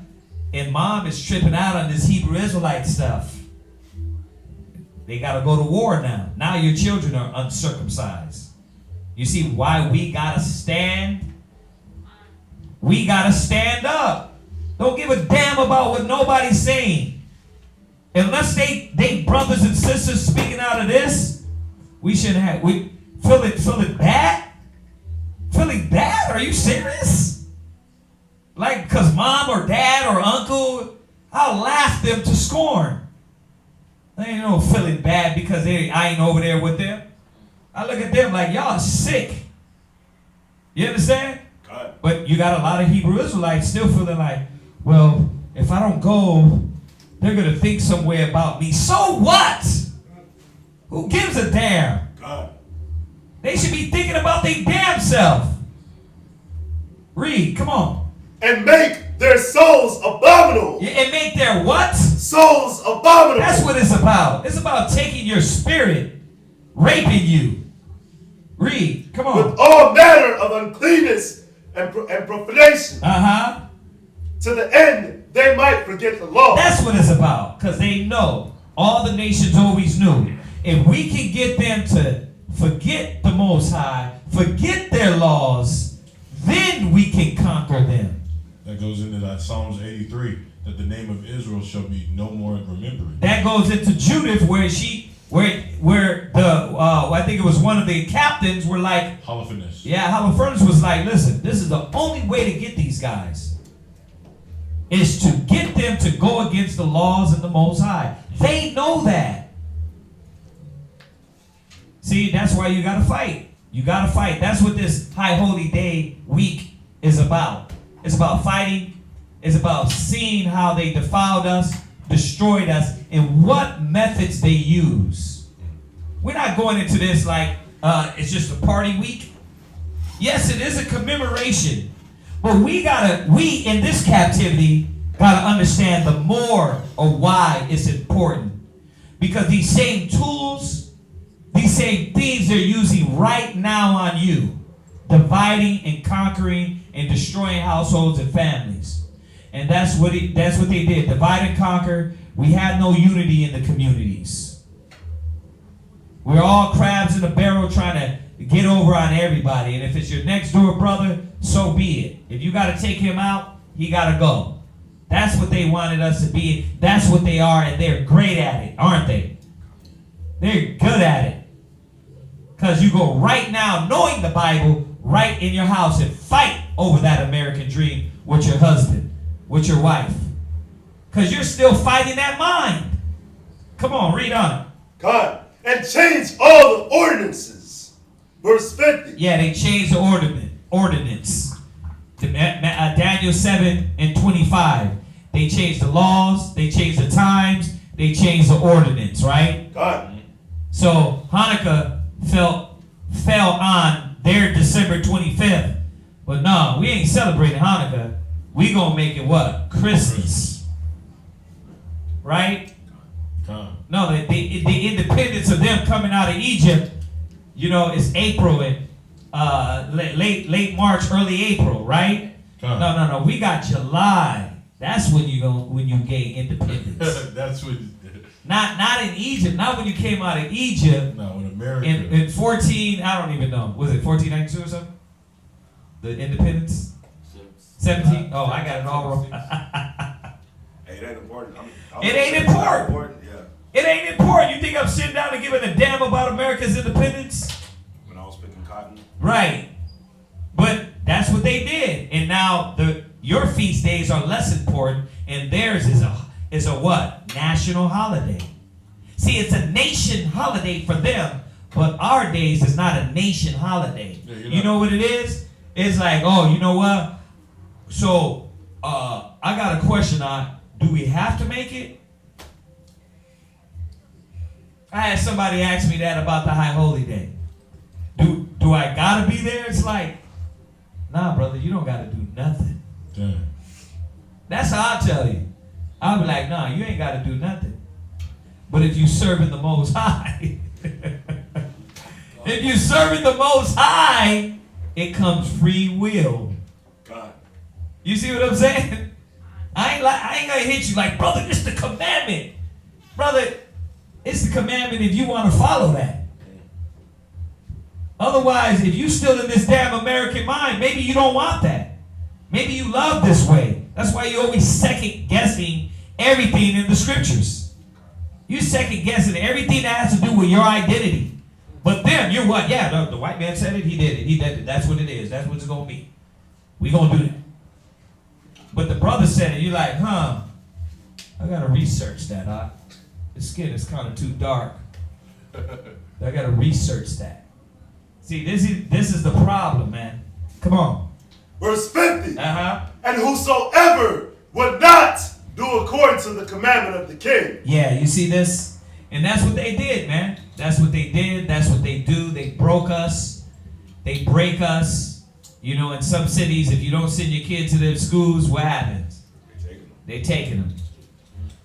You know, there's only a small amount of states that you can homeschool. See? But it's still, but anyway, if you can homeschool is only really effectiveness if you're home with them. Otherwise, like when we're homeschooling, we got them on the computer and they're still learning their history, what they want to learn. But if I had free time to where I could sit down and say, okay, now this is the next thing you're going to do, you're going to read about your history. You know their history, now read your history, your identity, your laws, your rules. But we in captivity. It's hard. We do it, but it's hard. Read. And whosoever would not do according to the commandment of the king, he said he should die. Yep. In the selfsame manner wrote he to his whole kingdom, and appointed overseers over all the people. Yeah, and that's what they do, man.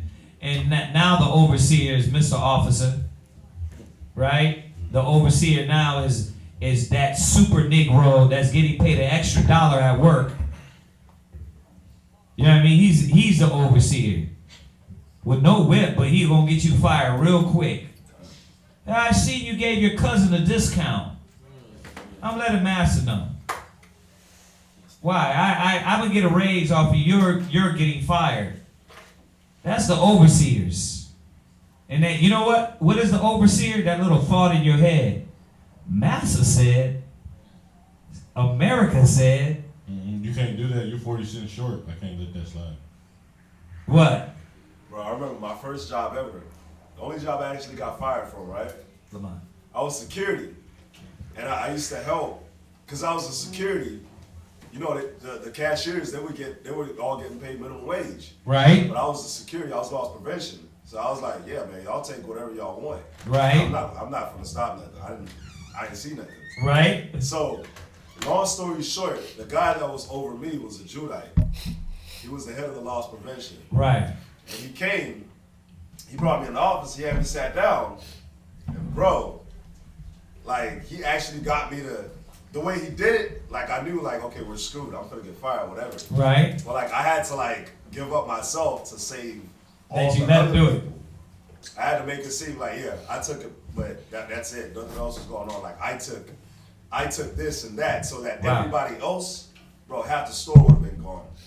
And but the crazy thing is that super Negro, Wow. that super coon, bro, he made it seem like he had video of me doing all this dirt just to get me, but he didn't have anything. You didn't have anything. It wasn't until I actually was like, yeah, I did this, I took this, and I took that, where like, I left it like a week or two later, somebody called me and was like, you know he didn't have anything on you, right?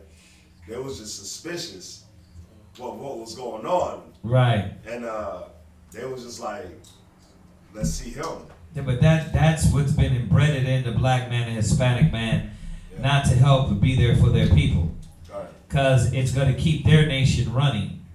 So, and we talked about this the other day, the mental chains on the mind. So, but you can see all the way back in 333 BC, when the Greeks were ruling, it was the same thing. This ain't the 1600s. This is 333 BC, the same game being played over and over again on our people. Go ahead, read on. And appointed overseers over all the people, commanding the cities of Judah to sacrifice, city by city. Then many of the people were gathered unto them, to wit, every one that forsook the law, and so they committed evils in the land. Verse 53.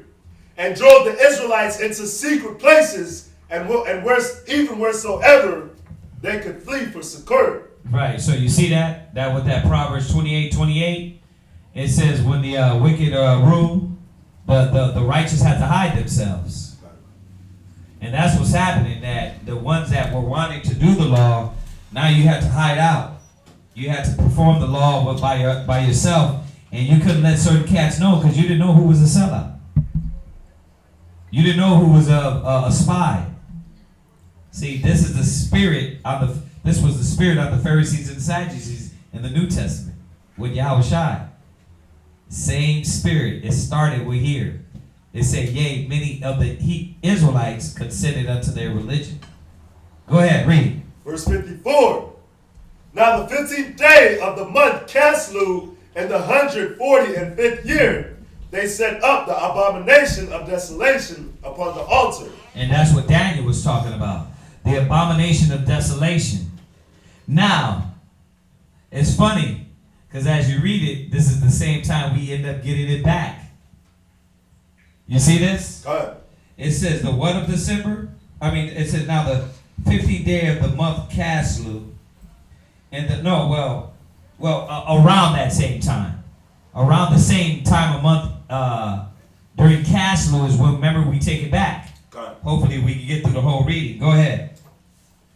They set up the abomination of desolation upon the altar and builded altars throughout the cities of Judah on every side. And burnt incense at the doors of their houses and in the streets. Right, these were strange incense, right, of these gods or nations or whatever god they was worshiping at this time. Go ahead. Verse 56. And when they had rent in pieces the books of the law which they found, and when they rent in pieces the books of the law which they found, they burnt them with fire. Yeah, and that's what they did. Every empire, they come in, they try to erase you from history. They try to erase your identity, your nationality. Yeah. They do that with the Quran when they go over to the Middle East. Yep. Oh yeah. Yeah, they make you bow to it. Go ahead. Verse 57. And wheresoever was found with whosoever was found with the book of the Testament, or if any consented to the law, the king's commandment was that they should put him to death. Right. Just like you just said earlier. What happens if you get caught with the Apocrypha and you're reading the Maccabees back in the 1500s? They put you to death. You was put to death. What happens if you get caught reading, especially reading the Bible? You get put to death. Why? Because now you're going to be educated. You're going to unite. You're going to unite in the spirit of the Most High. And they kept that away from us, man. Like they even showed that in that movie, Nat Turner. What happened? He was reading. He had that knowledge. That knowledge woke him up. That was it, bruh. When this spirit, this word agrees with you, it's a spark in the chosen. And the chosen light up. And that's what they want to keep you away from. So now they're keeping you with misinformation. They're keeping you away with drugs. See? So this is the same method the heathen used in these times. Come on. Verse 58. Go ahead. Thus did they, by their authority on the Israelites every month, to as many as were found in the cities. Now the 25th and 20th day of the month, they did sacrifice upon the idol altar, which was upon the altar of Yahweh. Verse 60. At which time, according to the commandment, they put to death certain women that had caused their children to be circumcised. You see this? That goes right with this other book. Remember we talk about this book a lot, right? A brief account of the destruction of the Indies. They were doing the same thing. They were sacrificing. They were killing the women. They were killing the kids. You see this? It hasn't changed. Deuteronomy 28 followed us all the way through history, all the way up to 2018. Most High said his word don't go out void. Go ahead, read. Verse 61. Yeah. And they hanged the infants about their necks. Wait, they did what? Hanged the infants about their necks. They did what? Hanged the infants about their necks. Y'all got to stop believing that these nations give a damn about you. Deuteronomy said they will not regard old or young, maids and little children. You got to understand that. They don't care about your little black kids, little brown kids. That's why they want you to abort them. That's why they like you on YouTube passing blunts to your 3-year-old, your 4-year-old. They love it. You know what I mean? They like him holding a gun and a 40. They like that.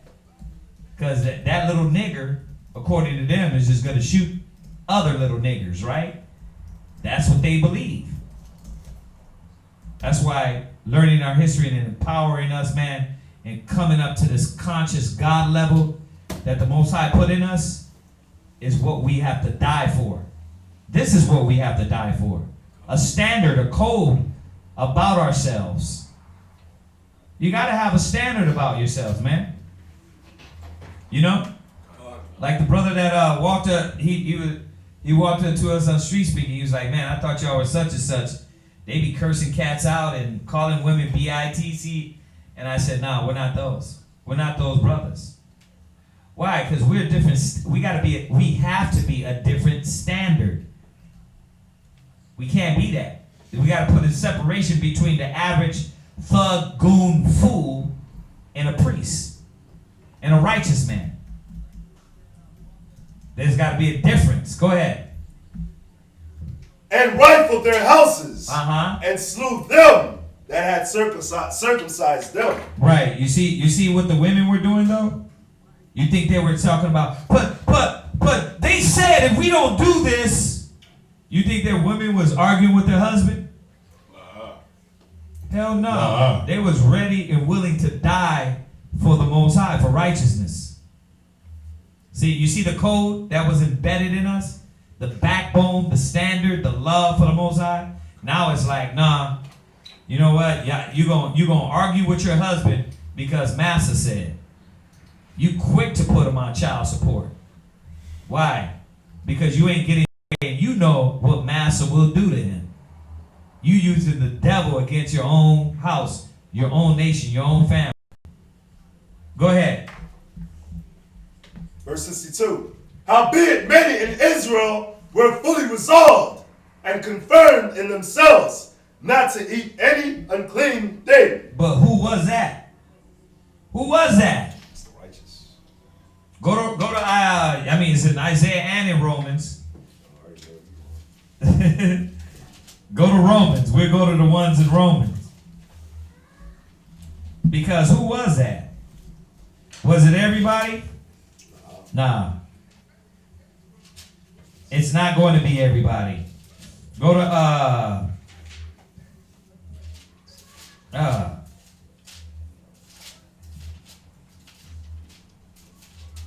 let me find it real quick. Romans 11. Romans 11 and 4. Jump over there.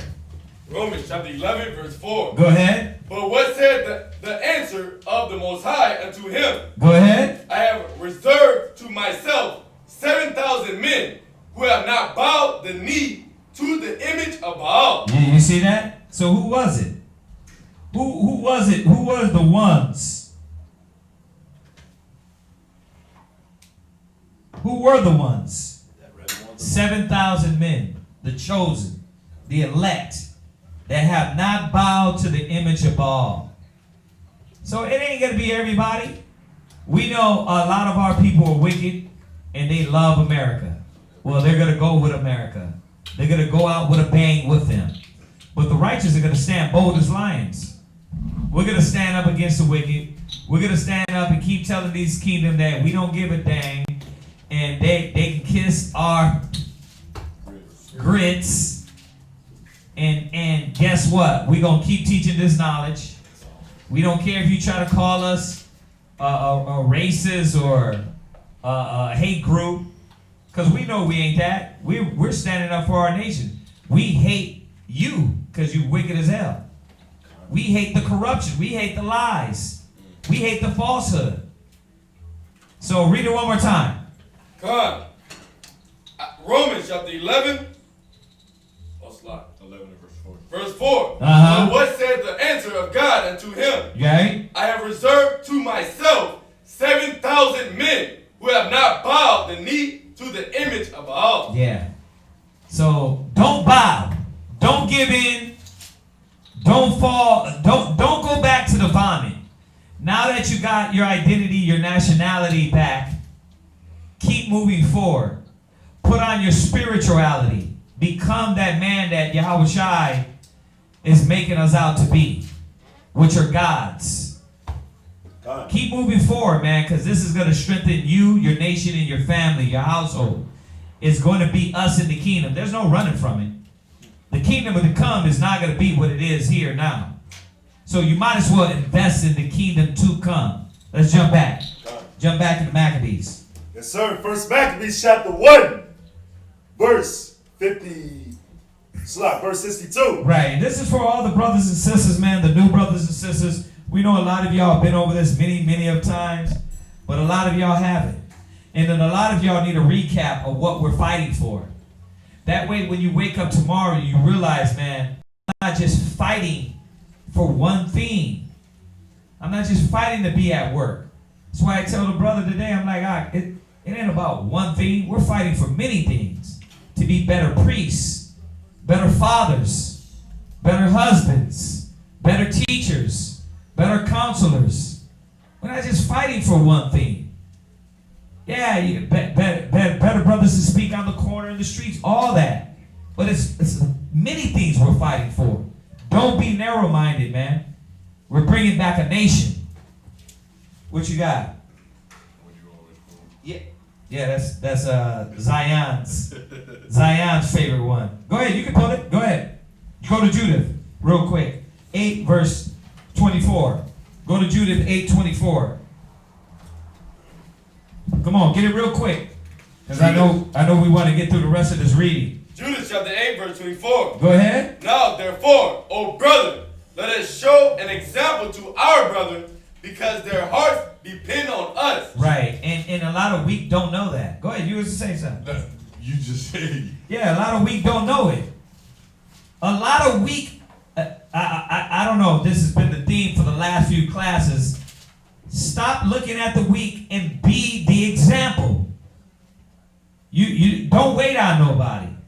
You be the John Blaze and blaze the path. Right? Because the weak are going to have to get on the ride or get sped past. You know what I mean? And that's what we're doing. We're picking up our cross, man, and we're bearing this on our back. And everybody ain't going to do it. Go ahead. And the sanctuary and the house. Right, so the sanctuary, the school, all these things, and they took away the unity, the sanctuary, the brotherhood. They took that all the way. All the way to the point where brothers say there's no need for a sanctuary. You got to be retarded. There was always a place for our people to come and worship. You got to be retards to think, oh, you don't need that. You don't need a school. What the hell did the heathens got in your head or something? They got in their head. Because now they're talking like them. No sanctuary, none of that. But you be going your ass to their club sanctuary, their bar sanctuary. You go there and you unite with them when you drink your beer.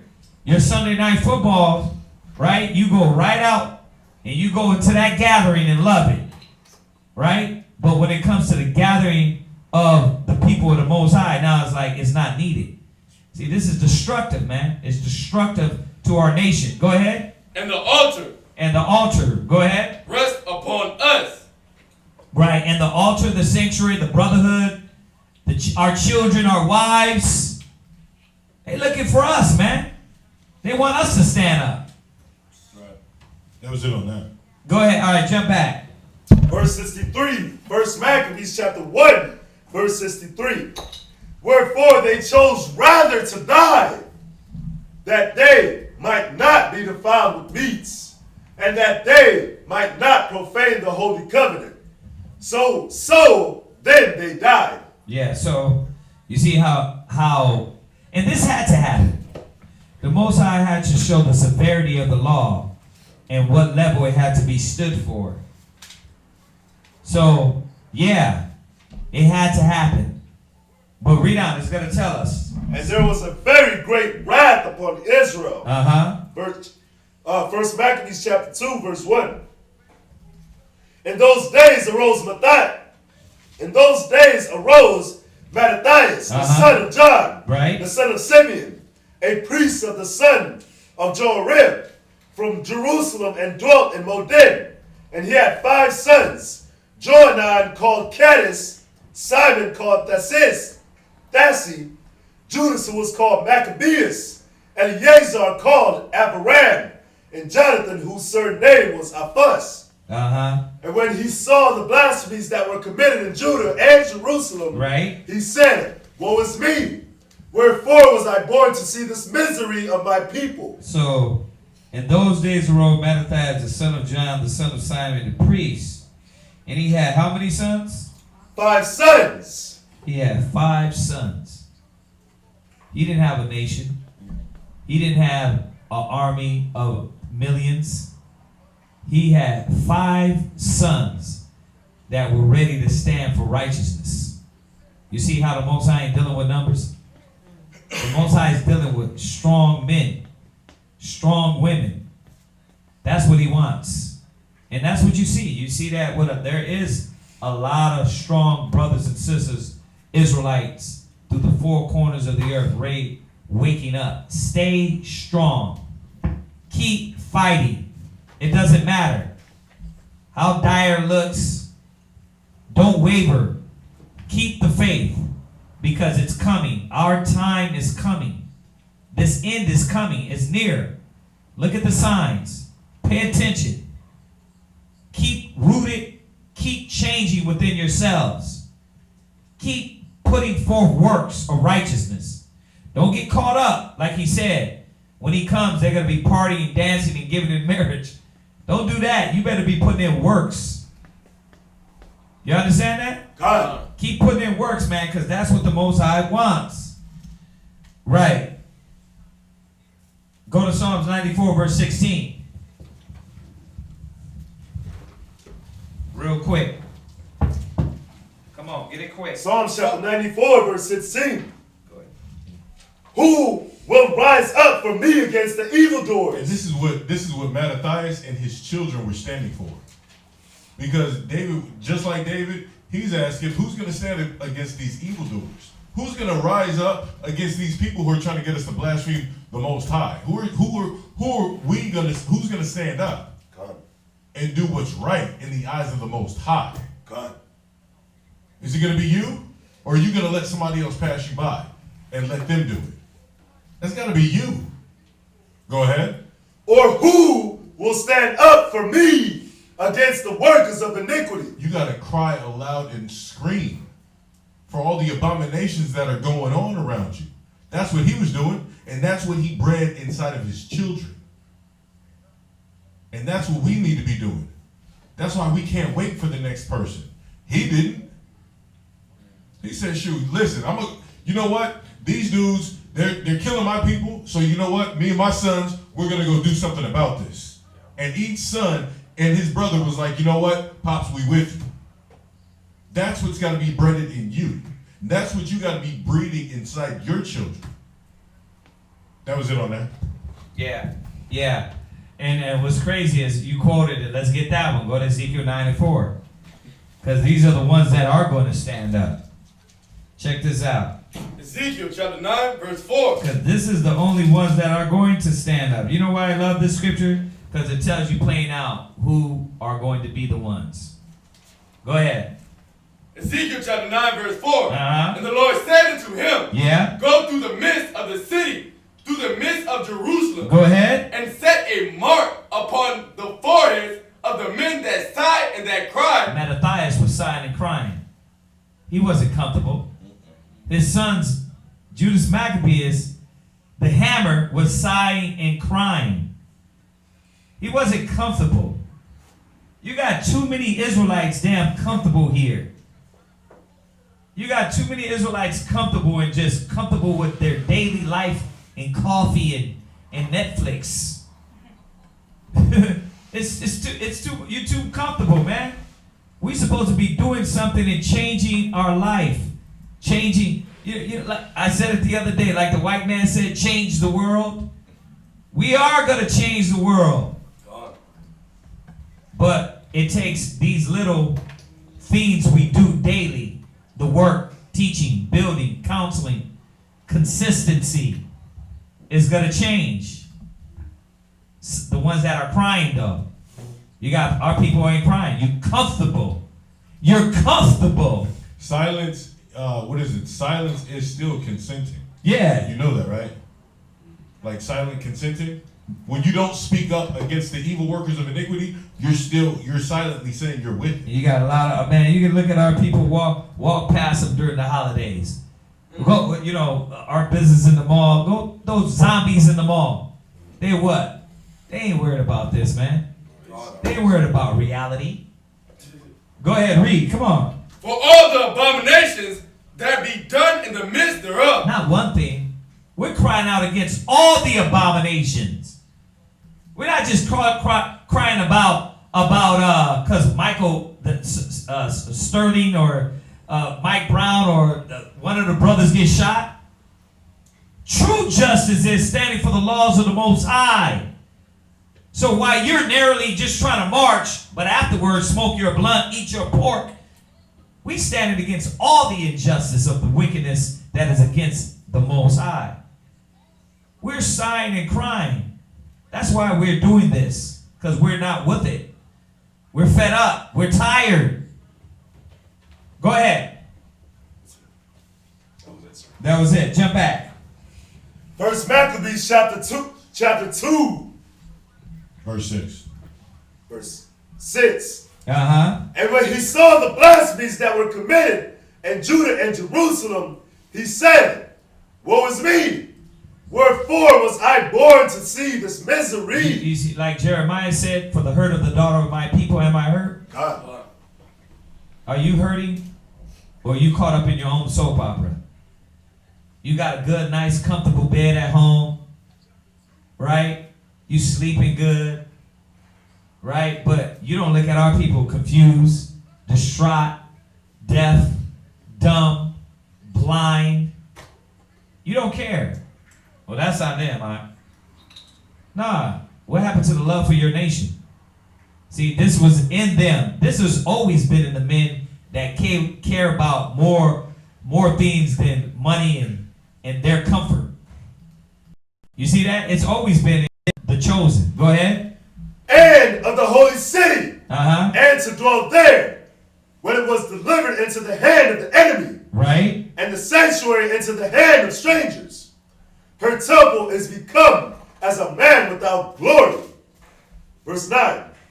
Her glorious vessels are carried away into captivity. Right. Her infants are slain in the streets. Right? Like, brothers don't care about that. They don't care about the crack babies. You in that American mind. Well, that's them. Then you use the scripture. Oh, they wicked anyway. Yeah, we know they're wicked, but we still got to do our job for the righteous. For the righteous. It said, go show my people their transgressions, not let them continue in it. Right. Go ahead. Her young men with the sword of the enemy.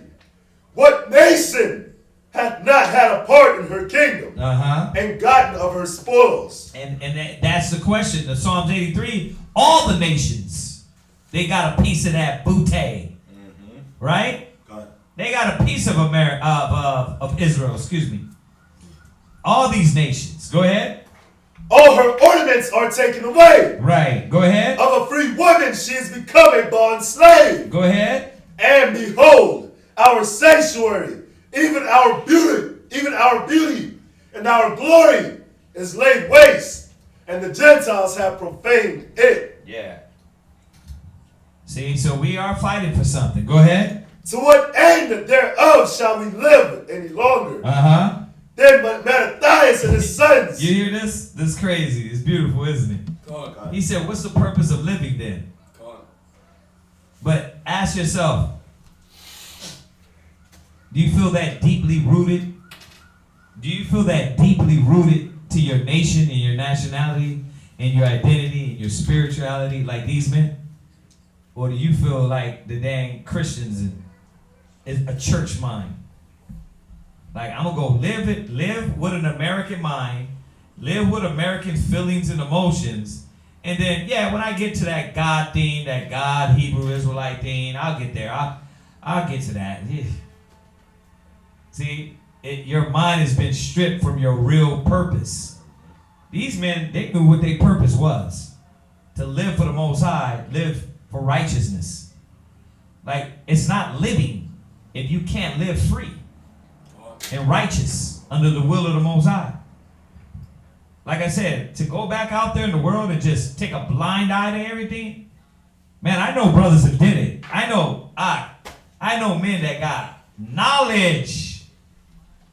It's like they took a veil, put it over their face and said, nope, I'm going to block all that knowledge out.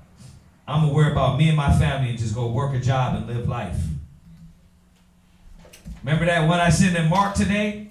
The scriptures in Mark about the riches of the world choked them. These cats put a veil right on their face. All the knowledge, all the history, all the word, and they just go take a blind eye to all the suffering. What do you think they're going to get in the kingdom? Exactly. See, go ahead, read on. Verse 14. Go ahead. Then Mattathias and his sons rent their clothes and put on sackcloth and mourned very sore. Go ahead. And the mean, while the king's officers, such as compelled the people to revolt, came into the city mourning to make them sacrifice. And when many of Israel came unto them, Mattathias also and his sons came together.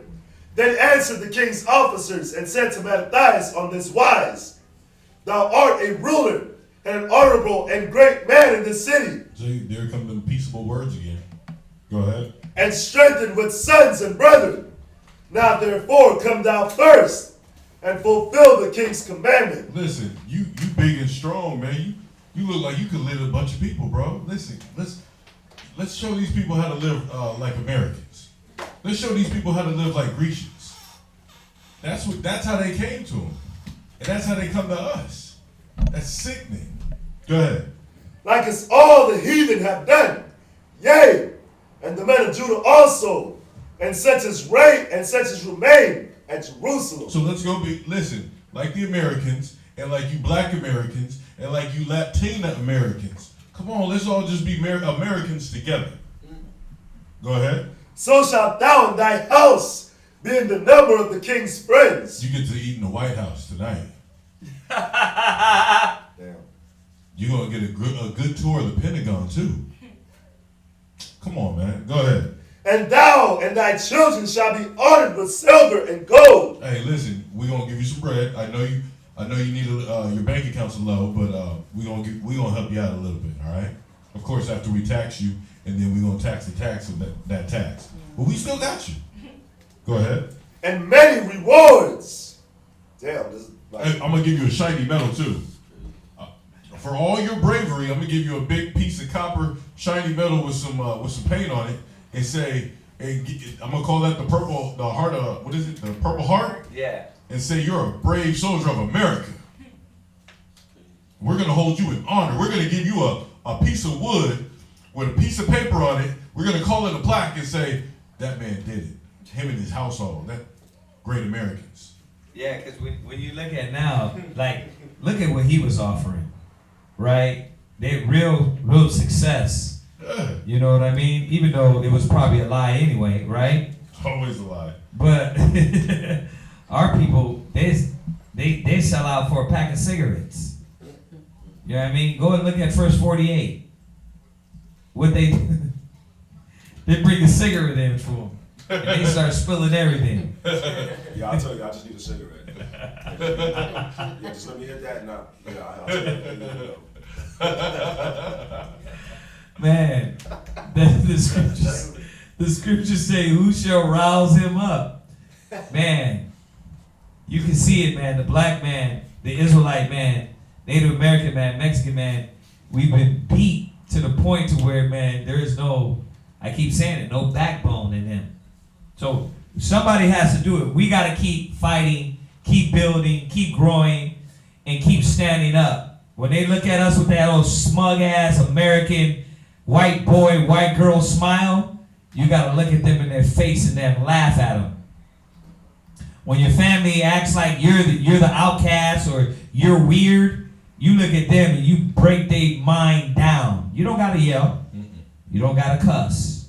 You don't got to go back and forth. You got to show them how logically they're the slave. That's what you need to do. Yeah. You know, just on that point, it's in Mark. It's either in Mark or John. It said that when Mary and her brothers came to Christ, Yeah. Christ is like, war are my brethren. Right. Who's my family? Yeah. It said that they said that he's mad. His mom and his brother said that. Right. So they thought that Christ was going crazy. Yeah. Then he lost it. God. That's what they said about the prophets. That's what they said about everyone that followed something outside of their heathenistic customs, right? Exactly. Come on, let's finish it, man. Verse 19. I love this reading. Go ahead. Then Matthias answered and spake with a loud voice. He did what? Answered and spake with a loud voice. Yo, everybody gather around. Gather around. That's how you know it was a black man. Yeah. Yeah, I mean, he was like, I want to let everybody hear this. Did you just hear what this nigga done said? God. But that's what needs to happen. That's why I said, you got to learn how to put them on blast. That's why the scriptures, I keep quoting it, cry aloud, spare not, lift up your voice like a trumpet. For what? For against all the wickedness that everybody's trying to get you to. Yeah. All the filth that you got to see and that you got to quietly consent to. Go ahead. Though all the nations that are under the king's dominion obey him and fall away every one from the religion of their fathers. So listen, so like all these heathens and all of you so-called Israelites that want to follow and be like the heathens, go ahead. And give consent to his commandment. And you guys want to side with these Americans, you want to side with the Grecians, you want to side with the Romans, go ahead. Yet will I and my sons and my brethren walk in the covenant of our fathers. As for me and my household, guess what we gonna do? We gonna serve the Lord. Hold up, hold that. Go to Romans chapter 8 and verse 35. Hold that. You know what I'm saying? Grab that real quick. Romans 8, verse 35. All right, hold that. Nah, Pastor, go ahead. Y'all seen that on Facebook? Yeah, he was like, oh yeah. Yeah, he was like, hold that. Israelites teach. Go ahead. Romans chapter 8, verse 35. Who shall separate us from the love of Christ? This is a question. What's going to separate you from doing what you need to do? The house, the sanctuary, your brother, your sister, your wife, your children all rest upon you. The Most High. No, I just know. What's gonna stop you from doing this work? What's gonna get you to sell your identity? What's gonna get you to sell your crown? Verse is that it? Shall tribulation or distress or persecution. No, go ahead. Are you because of the way you live, you're gonna let that separate you? You're gonna sell out. You're gonna sell your booty and your spirit for a pack of cigarettes, a car that's gonna break down, that you gotta repair, that's gonna be taken away from you by Esau for speeding. And it's something though that's small that it easily compromises the weak. And that's why we talk about these things. And I know a lot of y'all say, well, yeah, I'm not going to do that. But really, what is it about then? If it ain't about a job or your family, it's really small things like that you won't stand for the Most High because you're afraid to lose those things. Right? You're afraid that it's going to, like the Most High is going to leave you out there and abandon you. The Most High is always going to take care of you. All we have to do as a nation is continually fight for the Most High, fight for our nation. So he's reminding us, no, these things shouldn't separate us. Go ahead. God or famine or nakedness. Right. See, what predicament is going to make you get weak and sell out and argue with your husband all the time? Because you got this spirit in the house. Same thing. And they put it in us in captivity. You know what I mean? When these sisters the righteous were circumcising their kids, now you're arguing with your rib. We ain't got food. You over here, you know you don't supposed to be over here. You know this and that. They gonna come and take this away from me. Right? Mm-hmm. Divide and conquer. But because you think you're gonna be without. You think you're not gonna have food and clothes and shelter. All those things Christ said the heathens live for. Go ahead. Or perils. Right, or perils. You're going through some trial or tribulation. Come on, y'all can read out on that. Let's try to get some more of this out. Yeah. Go ahead. First Maccabees chapter 2, verse 19. Go ahead. Slack, verse 21. God forbid that we should forsake the law and the ordinances. We will not hearken to the king's words to go from our religion, either on the right hand or the left. He's fully persuaded in his mind he's not going to be shook. And his children are not going to be shook by whatever you try to offer me. That's what he's telling them. And he's saying it with a loud voice so everybody could hear. So he could be that example for everybody to follow and show that, look, there is hope that put their trust in the Most High. Don't be scared by man. Stop walking around being scary. Poke out your chest. Have your confidence in the Most High and in the Scriptures, and it will not fail. Go ahead. Verse 23. Now when he had left speaking these words, there came one of the Jews in the sight of all to sacrifice on the altar, which was at Modin, according to the king's commandment. Which thing, when Matthias saw, he was inflamed with zeal. He got hot. Go ahead. And his reins trembled. Neither could he forbear to show his anger according to judgment. Wherefore he ran and slew him upon the altar. And the king's commissioner, who compelled men to sacrifice, he killed at that time. Look at how much conviction. Look at how much spirit this man had on him. See, this is how serious we took this.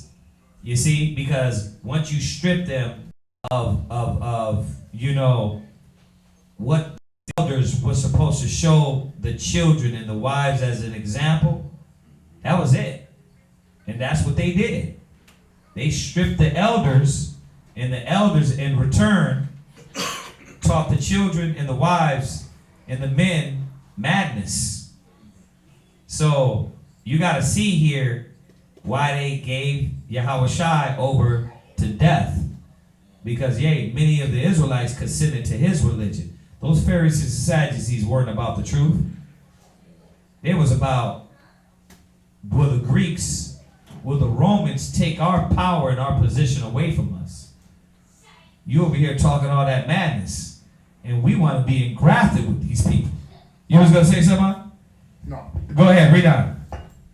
And the altar he pulled down. Verse 26. Thus dealt he zealously for the law of God, like Phinehas did unto Zambri, the son of Salam. And Mattathias cried throughout the city with a loud voice, saying, whosoever is zealous of the law and maintaineth the covenant, let him follow me. Damn.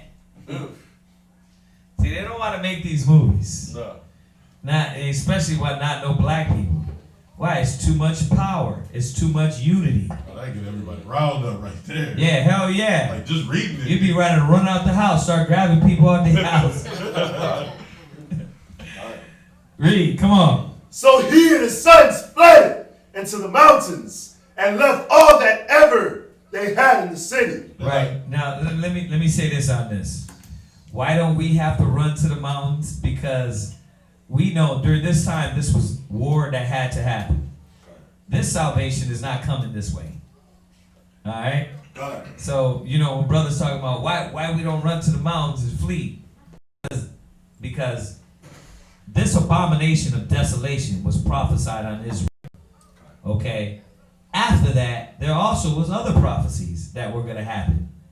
And those prophecies are that Yahweh Shai is going to deliver us out. We got to just stand bold for the covenants and laws and statutes. Nobody's putting a gun in your head to celebrate these customs and beliefs in America. Nobody's putting a gun in your head no more. You're not getting whipped if you don't celebrate the 4th of July and firecrackers. You're not getting whipped if you don't go to church. You're not getting whipped if you don't put skinny jeans on and make yourself like a damn woman. You're not getting whipped. You know what I mean? You now are free in that aspect to follow what you want, right? Yeah. We're right now on the internet telling the white man in America to kiss our grits, right? Because that's the freedom we have, right? Nobody's putting a gun to our head, so we don't have to run to the mountains and get guns and start sniping white folks. Christ is going to take care of that for us. And he's already doing it. Plus, even when they ran in this instance, they were running because of the fact that they when you read it down, they were outnumbered anyway. Right. They wouldn't have been able to withstand the heathen because they were outnumbered, they were outmanned, they were outgunned. So they had to. It was like a quick strike. Yeah. Run in, do your work, run back. Run in, do your work, run back. So it wasn't the same. It wasn't a situation like they ran to the mountains to just go live apart. They were literally, it was a war strategy. I was going to say also, like you were saying, they were outnumbered. They were going against Antiochus Epiphanes, who had just defeated Ptolemy. So he had 2 realms. Yeah. So you weren't just going against it wasn't like 2 countries. They're going against 2 continents. Basically. Yeah. Yeah. These dudes had armies, so they had to run in, do what they had to do, and then run out. They couldn't live in it. They couldn't live there. For one, they would have been just wiped out. Y'all get that, right? Go ahead. Verse 29. Then many that sought after justice and judgment went down into the wilderness to dwell there, both they and their children and their wives and their cattle, because afflictions increased sore upon them. Because what? Because afflictions increased sore upon them. Yeah, again, and Kazaki just said it. Ain't nobody getting beat down for not celebrating these holidays. There's no, you're not afflicted for not going to Christmas dinner and slicing off a piece of that Christmas ham. Ain't nobody afflicted you. You know what I'm saying? Anybody, you didn't buy Christmas presents this year, give them 30 lashes? No. That ain't happening. They might give you a funny look like, nigga, what's up with you? And you come back and say, well, that's not in the Bible. And that's the end of the conversation. They're beating you, shooting you, putting a gun to your head, stabbing you, thrusting you through, making you the sacrifice on the altar because you didn't do Christmas, or because you didn't give a birthday gift or a Christmas gift, or because you didn't pop off a few fireworks. No. But see, the persecution was abounding more and more on our people, so they had to run. Remember, the scriptures say you have not suffered unto blood, striving against sin. No one's killing you for this word. Not yet. You ain't, you go out there and teach on the corners. Ain't nobody putting a gun to our head saying put away the Bible. Just like they're not putting a gun to your head saying don't celebrate Christmas.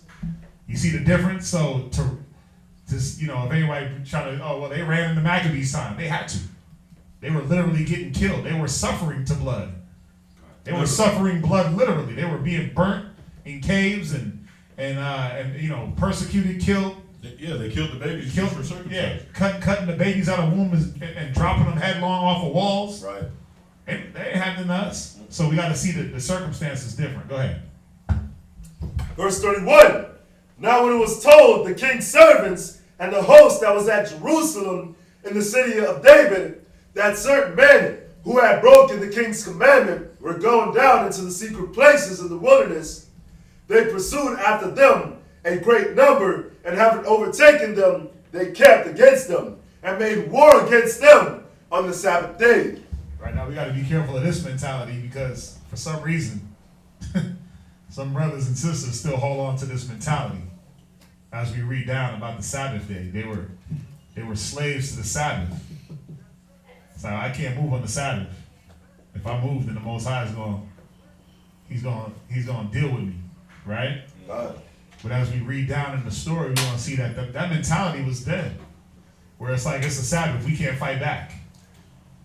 That doesn't make sense. If you didn't fight back, you wouldn't be here to serve another Sabbath. There you go. Watch, read on. Verse 33. And they said unto them, let that which ye have done hitherto suffice. Come forth and do according to the commandment of the king, and ye shall live. But they said, we will not come forth. We won't even walk out. we gonna just stand here. Go ahead. Neither will we do the king's commandment to profane the Sabbath day. To do what? To profane the Sabbath day. Go ahead. So then they gave them the battle with all speed. Howbeit they answered them not, neither cast they a stone at them. Yeah, they wouldn't even throw a stone. You see the mentality that they were in? God. They were in robotic, carnal, no spirit. It's just the letter of the law mode. God. They weren't in the, wait a minute, we got to survive and live to see another day mode. That if we fight this war, the Most High is going to be with us. It's good to do good on the Sabbath. God. Remember, they didn't have the understanding of Christ.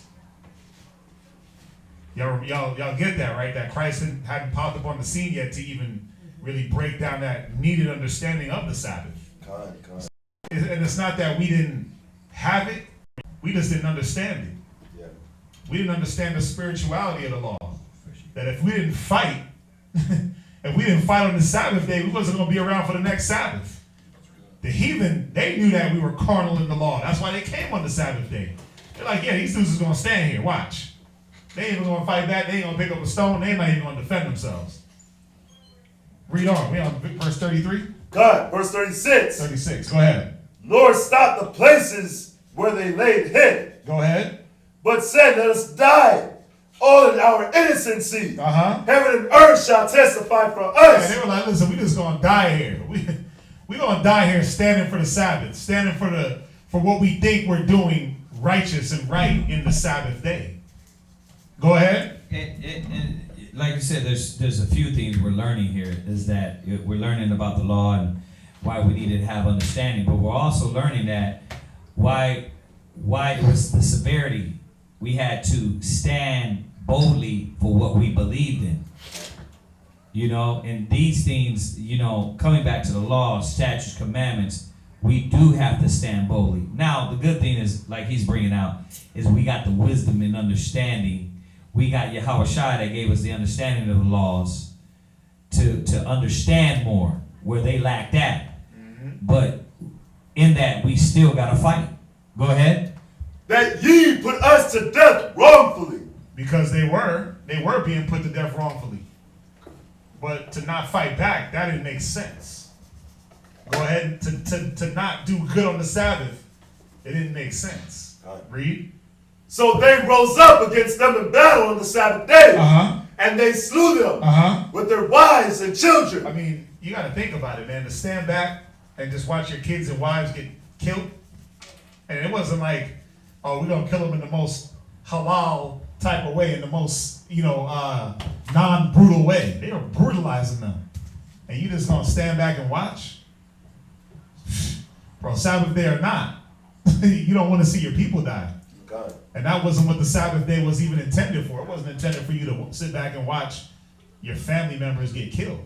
God. But this is a perfect lesson to show that we weren't supposed to be slaves.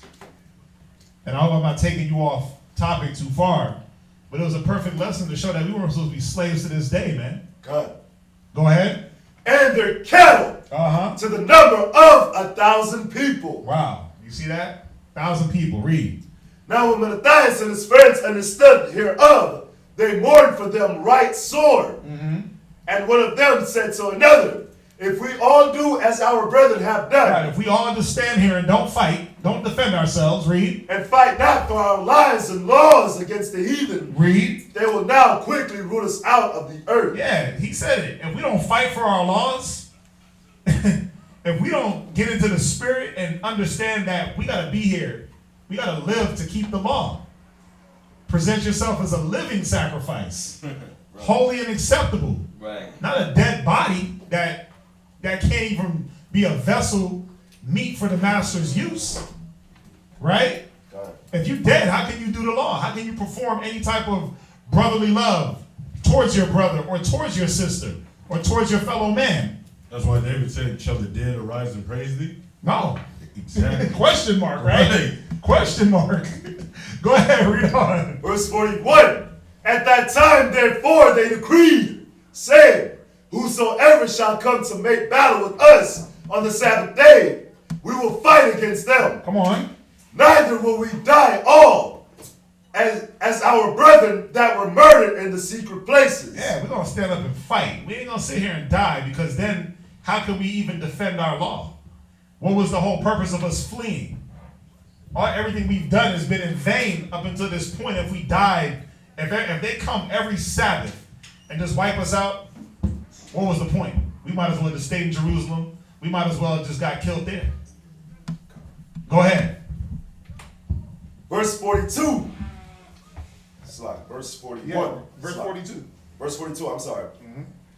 Then came there unto him a company of Assyrians, who were mighty men of Israel, even all such as were voluntarily devoted unto the law. See, when you stand up for the Most High, and when your ways please Him, He's going to make a way for you to be increased. He's going to make a way for you to conquer the situation.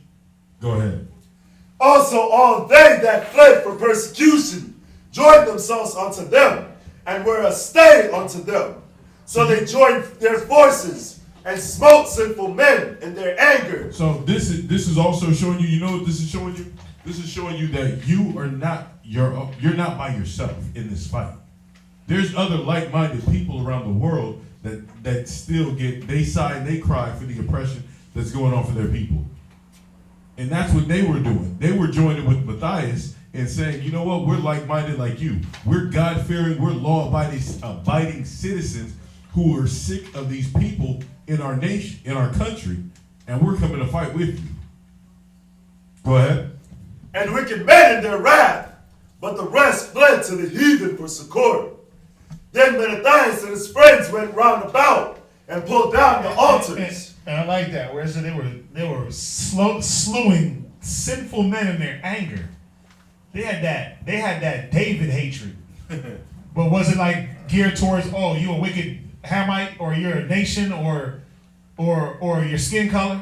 Nah. See, a lot of things are shown in these stories, man, that when you read them and you read them slow and you really break them down, you'll see like none of the men of the Bible operated the way brothers want to operate now. In that mindset of, oh, your skin color or your nationality. Now we know that the heathen are the heathen. But bro, they was busting everybody down. It wasn't just the nations. It was Israel too that was dying. Oh, come on. We just read Matthias. He slew an Israelite man who came to make a sacrifice. Yeah, just like Phineas. When Phineas, he killed the Israelite with man. that javelin? With the javelin. Oh, put it through. But look at it. Look at what it was. It was an anger for the disobedience in the law. It wasn't an anger because I hate your black skin or because you're an Edomite or because you're a Hamite. It was an anger. I hate them that hate you. It was a righteous indignation. Righteous indignation. Go ahead. Verse 45, verse And 46. it said, wicked men in their wrath. Wicked men in their wrath. Now, is it right for us to be wrathful? Nah. No, right? The scriptures tell us about that, but see, the Most High permitted these men. Why? Because it was going according to the law. They were standing up for the law, where, we get wrathful but emotional. We get angry but emotional. Be angry but sin not. How many of us can truly say we've mastered that? But that's why none of us are justified to go out and take vengeance.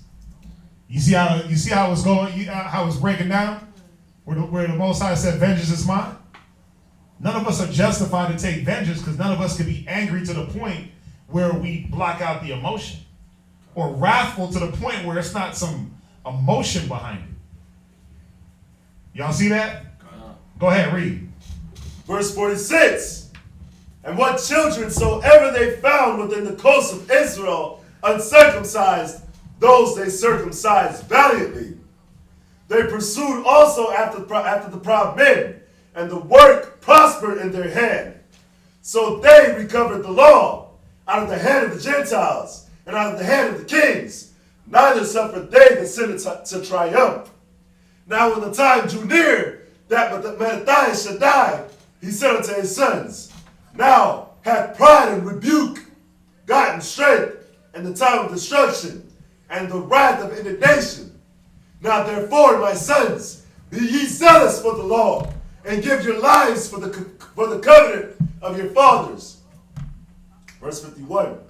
Call to remembrance what acts our fathers did at their time. So shall ye receive great honor and an everlasting name. Was not Abraham found faithful in temptation, and it was imputed unto him for righteousness? Wait, he didn't tell his sons about like LeBron James and Michael Jordan? Was not Abraham found faithful in temptation? Wait, he didn't tell them about like all the 70s singers that was like his idol? Was not Abraham found He faithful? went right to the forefathers? Go ahead.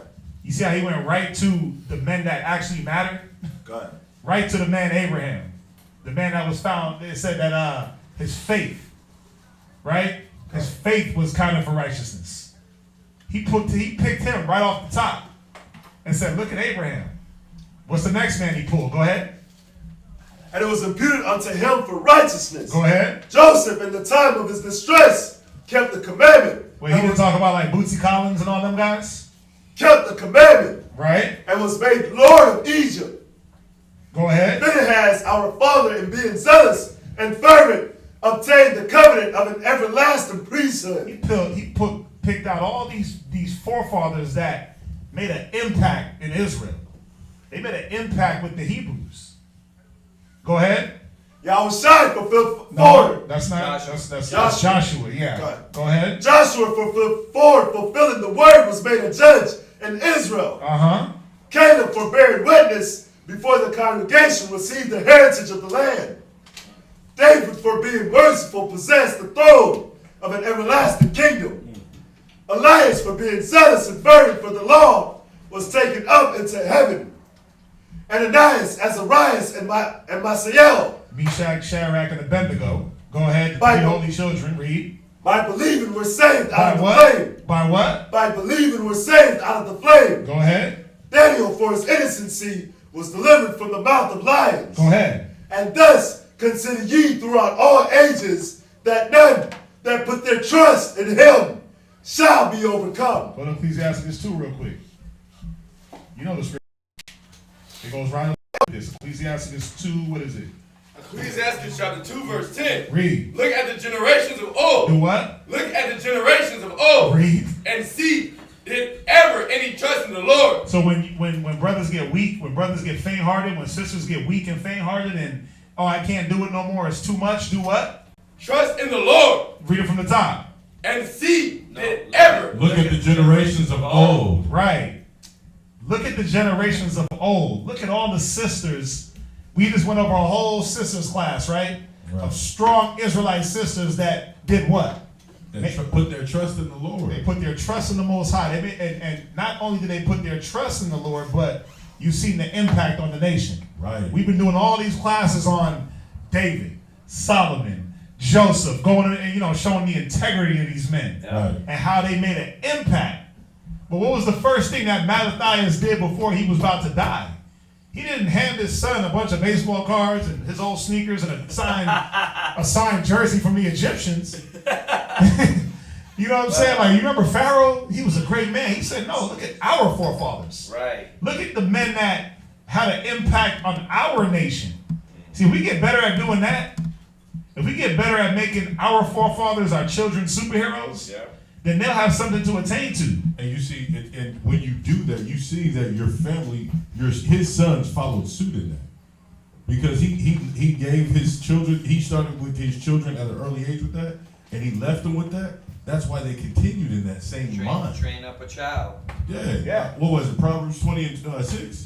Yeah, train up a child in the youth, lead him in the way that you would have him go, and he will not depart.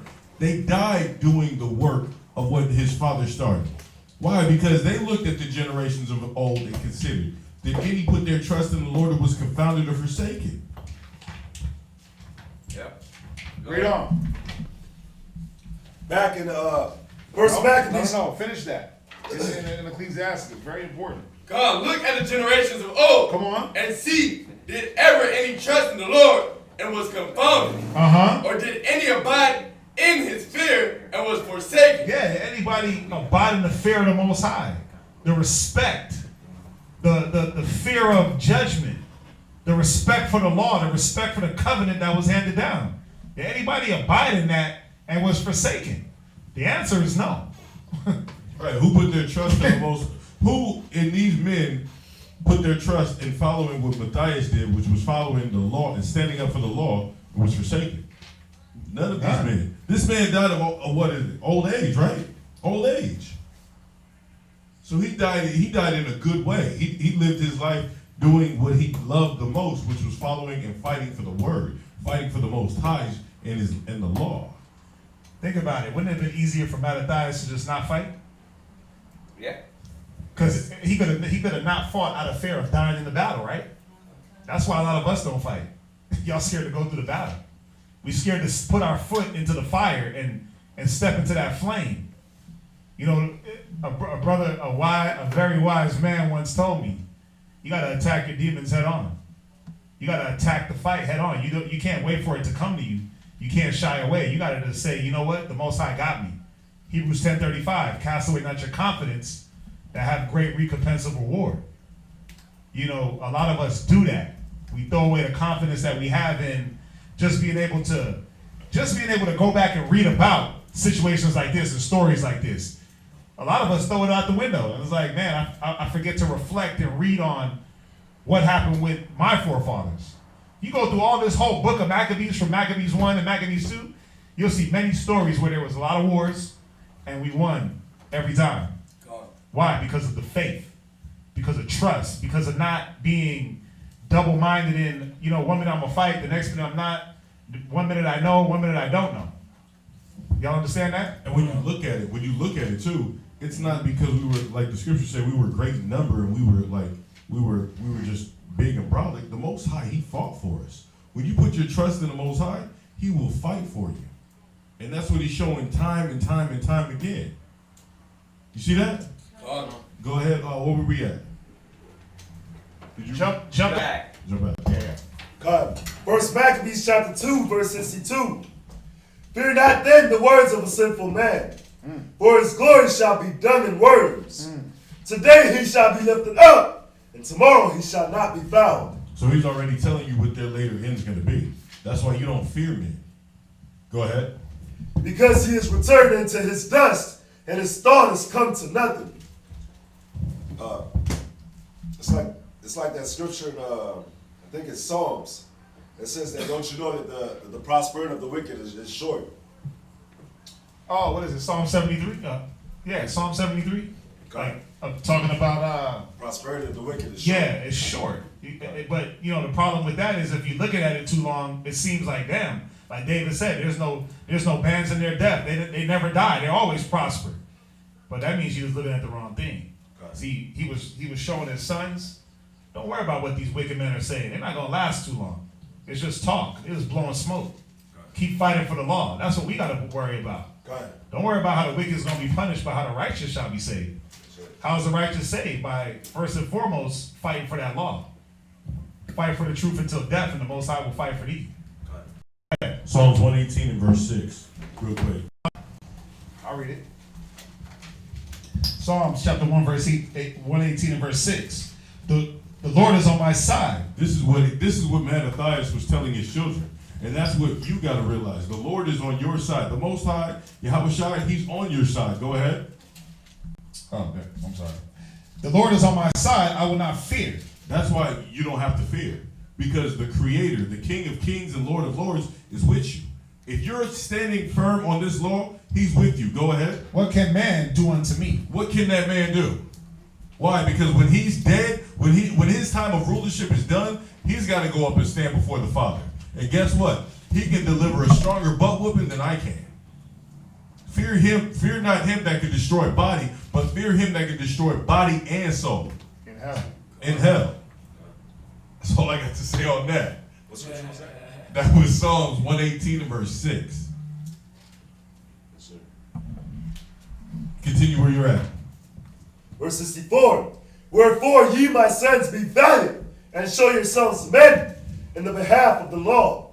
For by it shall ye obtain glory. And behold, I know that your brother Simon is a man of counsel. Give ear unto him always. He shall be a father unto you. As for Judas Maccabeus, he hath been mighty and strong, even from his youth up. Let him be your captain and fight the battle of the people. Take also unto you all those that observe the law, and avenge ye the wrong of your people. Recompense fully the heathen, and take heed to the commandments of the law. See, and that was the thing that had to happen at that time. That was a time when we were able to go take vengeance. That was a time when we had to go fight for ourselves, because if not, we would have been wiped out. You got to really see the detriment of what was going on at this time, where they weren't just trying to come and conquer a land. They were trying to destroy and wipe out a people. So we had to fight. We had to avenge ourselves. We had to stand up for ourselves. I was going to say, it's the way that it's going about, too. You can see that the Most High is with them. Yeah. Because there's a brother in the Maccabees. I couldn't find it. But he had said, let us get us up a name, like Judas did, and go fight the heathen as well. But the Most High wasn't with him. And he went, and he took thousands of men with him, and they perished. Yeah. So it's to show, like, the Most High, like, you can't just go and take up a gun and go and start killing and start shooting people. Because the Most High is not going to be with it. Nope. So you try to do that and make a name for yourself. The Most High isn't with it, so you're going to end up being a fool, killing yourself. Yeah, because at this time, like the Most High said, like Christ said, this is mine. I will repay, saith the Lord. God. Give place for wrath. Go ahead, read on. Verse 69. So he blessed them and was gathered to his fathers. And he died in the 146th year. And his sons buried him in the sepulchres of his fathers at Modin. And all Israel made great lamentation for him. Where you at? That's the end of verse chapter 2. Okay, go ahead and read. Let's try to get the rest out. Chapter 3, verse 1. Then his son, Judas called Maccabeus, rose up in his stead, and all his brethren helped him. And so did all they that held with his father. And they fought with cheerfulness the battle of Israel. So he gat his people great honor and put on a breastplate of a giant. As a giant. And girt his warlike harness about him. And he made battles, protecting the host with his sword. In his axe he was like a lion, and like a lion's whelp, roaring for his prey. For he pursued the wicked and sought them out, and burned up those that vexed his people. Wherefore the wicked shrunk for fear of him, and all the workers of iniquity were troubled, because salvation prospered in his hand. He grieved also many kings, and made Jacob glad with his axe, and his memorial is blessed forever. Moreover, he went through the cities of Judah, destroying the ungodly out of them, and turning away wrath from Israel, so that he was renowned unto the utmost part of the earth, and he received unto him such as were ready to perish. Verse 10. Then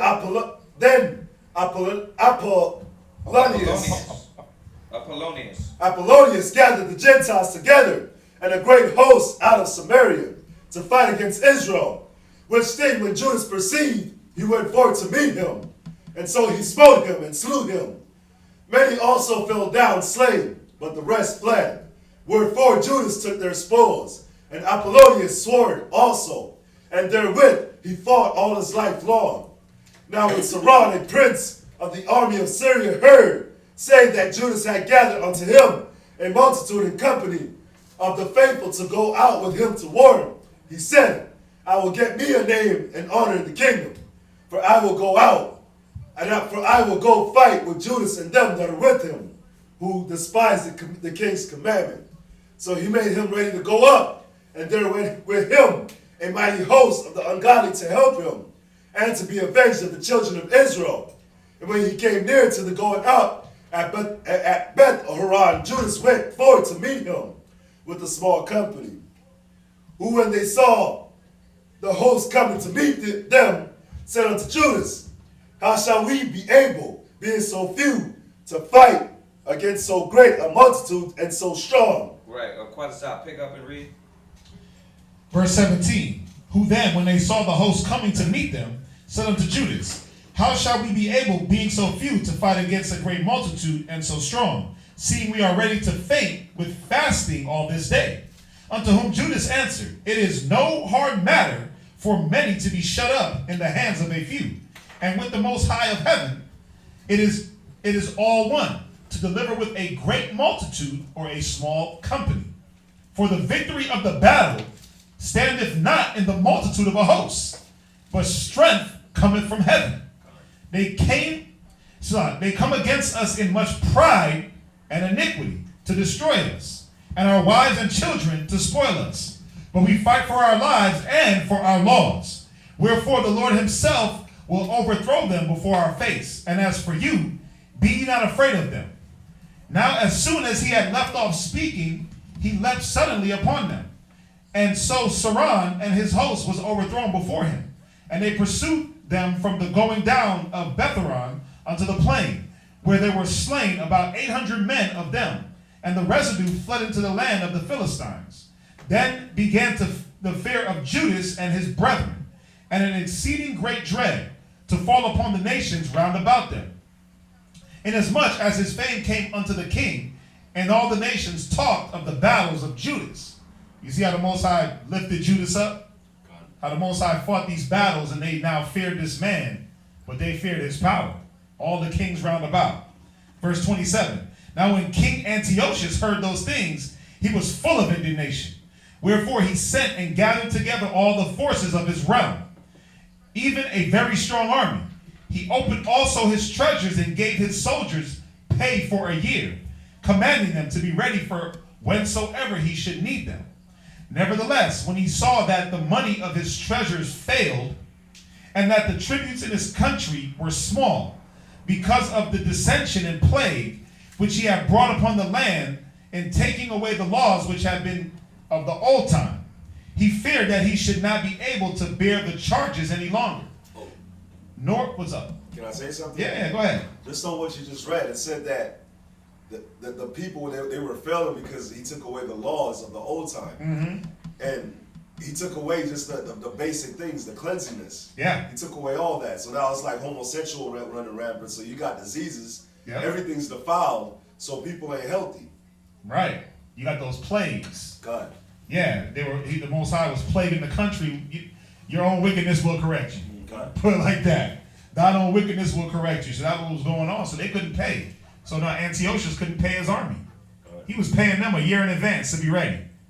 Guess what? Money running low. Verse 30. He feared that he should not be able to bear the charges any longer, nor to have such gifts to give so liberally as he did before. For he had abounded above the kings that were before him. Wherefore, being greatly perplexed in his mind, he determined to go into Persia, there to take the tributes of the countries, and to gather much money. So he left Lysias, a nobleman, and one of the blood royal, to oversee the affairs of the king from the river Euphrates unto the borders of Egypt, and to bring up his sons Antiochus until he came again.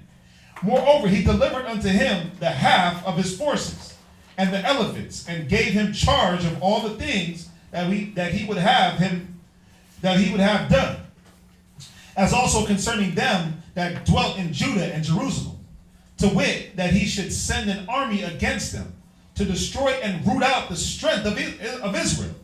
Think about it. How are you going to destroy the strength of Israel? He was really trying to destroy God, just like America.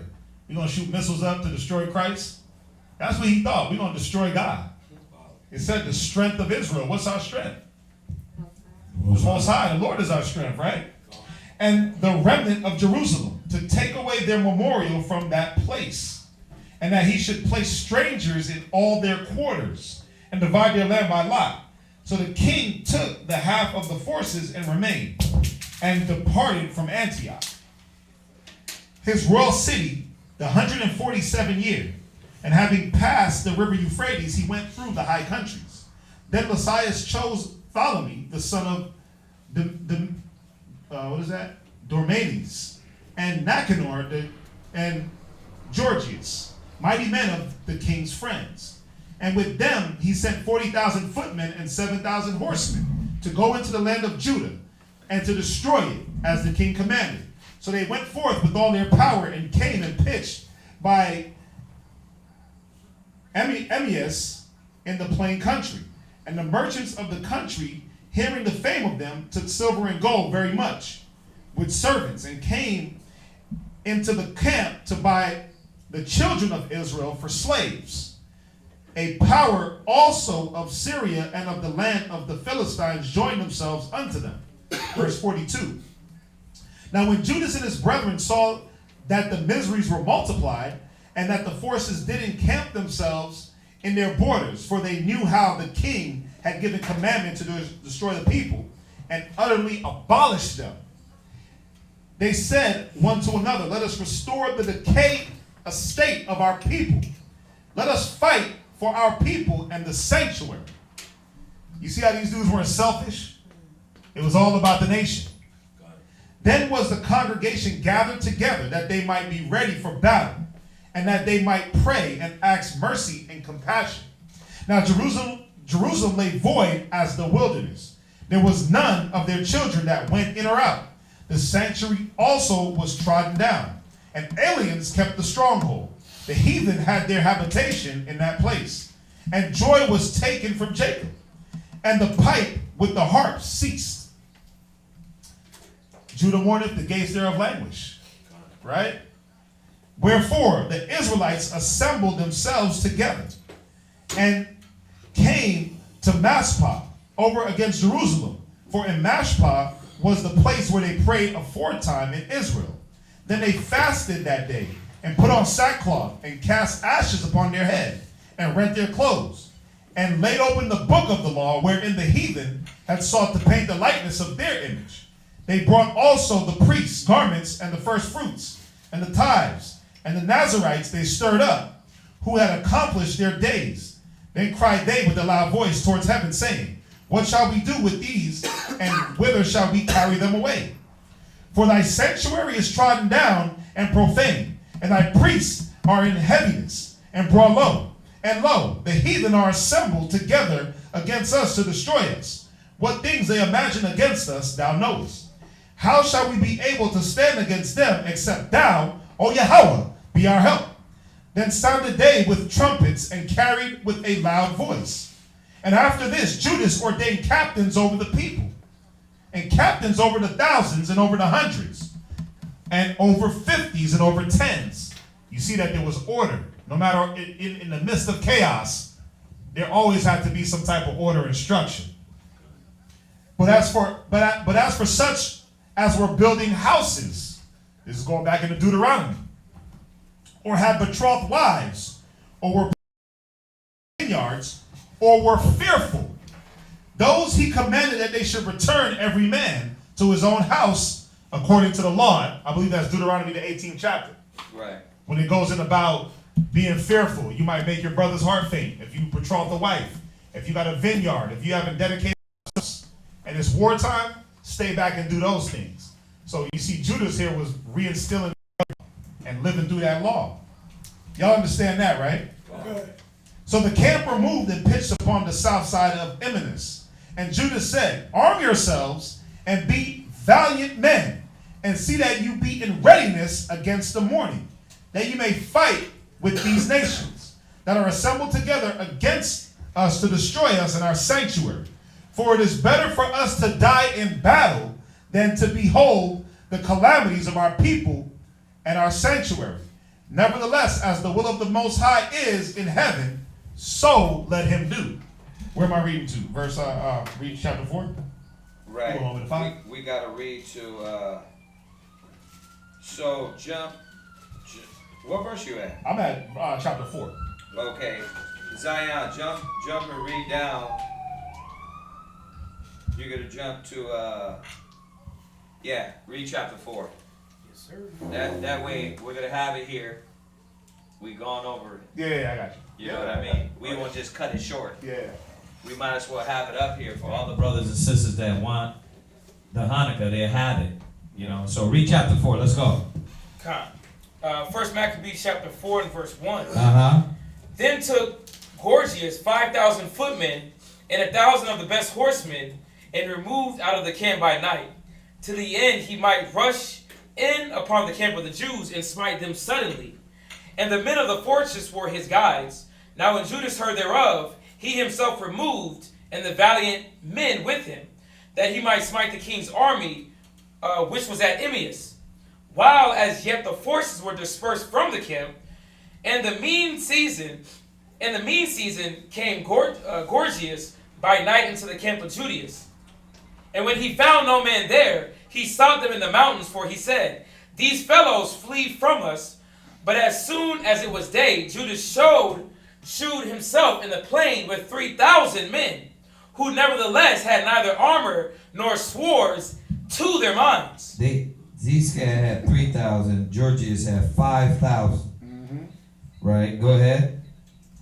Verse 7. Now, I know when you read the number, you think that's not that much more. 2,000 more men? Yeah. On the field? That's like a half a man. Yeah. For every man that they had. That's like a man and a half for every man. They was doing a lot of killing. Yeah. Go ahead. Verse 7. And they saw the camp of the heathen that was strong and well harnessed, and compassed round about with horsemen, and these were expert of war. Then said Judas to the men that were with him, fear ye not their multitude, neither be ye afraid of their assault.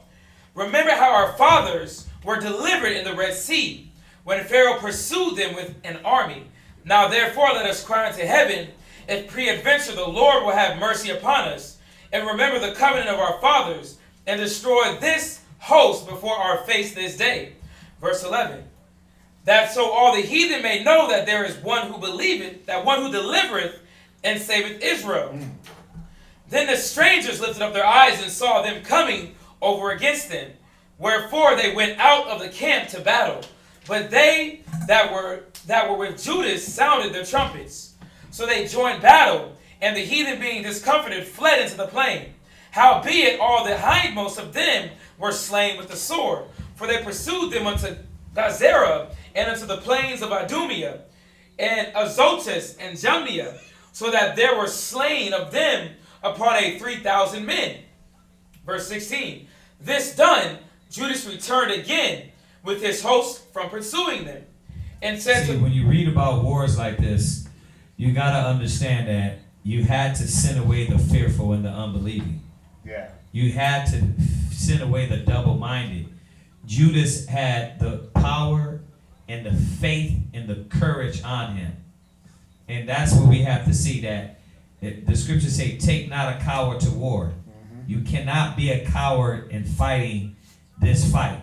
Ecclesiastes 37 and 11. You have to have courage. You have to have the confidence to go in even in these spiritual battles. You got to believe. Yahweh Shai said, if you believe that you can move a mountain, you can do it. I always think about that. He said it, but could it be done? No, what a lot of people, because that's the first thing in their head is like, That's impossible. It's a mountain. It's a mountain. There's no way.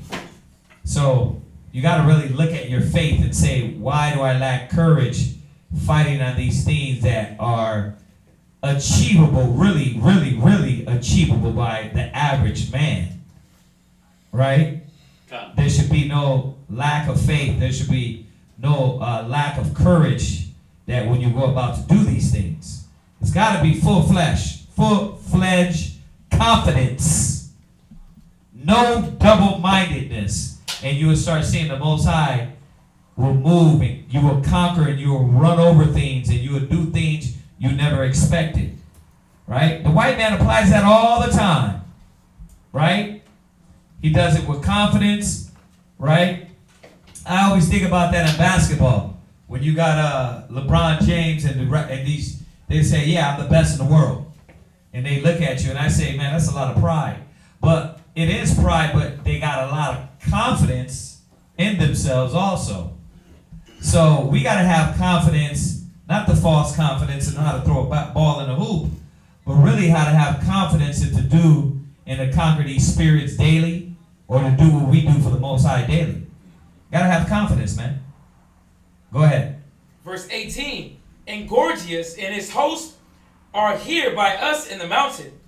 But stand ye now against our enemies and overcome them. No, read verse 17. Verse 17. And said to the people, be not greedy of the spoils, and as much as there is a battle before us. And Gorgias. So he's showing you right there. Don't get relaxed just because we fought a little battle. We still got greater wars to go on. We got to continue. Don't get lackadaisy. Don't get complacent. Go ahead. Verse 18. Right. Very good point. Very good point. And the greediness is, he's trying to keep your mind focused. Right. This little thing, what is the thing that veers you off your path? You get a little blessing and you lose your dang mind. Right? You get you a nice big screen TV. You get you an Xbox 360. You get you some love, and then what happens? You wax fat and kick, and you forsake the Most High. Then you don't know nobody. Then you know you tired all of a sudden. Why? Because you making love in Hebrew to 8 o'clock in the morning all the time, and you got nothing left for the Most High. You got nothing left for Yahweh Shai, because you're on your video game all night. You're on your TV all night. It's little things like that to where you got to understand that you got to remind yourself, I can't now wax fat and kick and be greedy when the Most High blesses me. I still got a battle ahead of me. Go ahead. You know what it is? All things are lawful, but not all things are expedient. That's what he was showing them here. Because was it lawful for them to take spoils during the battle? Is it lawful for a man to have a TV? Yeah. But not all things are expedient. Not all things are needed at the time. It's really about, he was showing them discern the time. Listen, we still in the midst of the battle. The spoils will be there. The spoils will be there. Let's accomplish the mission. Let's finish it up. And then when we do get the spoils, we'll get it away. You know what I'm saying? You ain't trying to put a gold brick and somebody's trying to stab you in the back because you didn't wipe out all the enemies. Right, that's right. That's what he's saying. That's what he's. That's what happens where you trying to get one thing going, but you didn't strengthen your spirit over here, and then this over here is making you weak. You know, so that's what he was trying to show him as we read down. Watch, read on. Verse 18. And Gorgias and his hosts are here by us in the mountains. But stand ye now against our enemies and overcome them. And after this ye may boldly take the spoils. You see that? Overcome your battles. Overcome your hang-ups. And then get the spoils. Don't try to get the spoils while you can't even know, you don't even know how to maintain the spoils. What's the point of having them? It's like everybody want to get the spoils. Everybody want to have the triple ribs and the 50 million cars and all the nice clothes and all the money. But you don't even know how to maintain that. Right. You don't know how to maintain any of that. Why? Because you didn't put in the time to say, you know what? When I do get these things, I'm going to be able to maintain them the right way. I'm going to let those things maintain themselves. I'm going to put the time into me. So when I do get these things, now I can put the time into those things and use them for their right purpose and not abuse them, misuse them, mistreat whatever I have. That's what it was really about. Go ahead. Verse 19.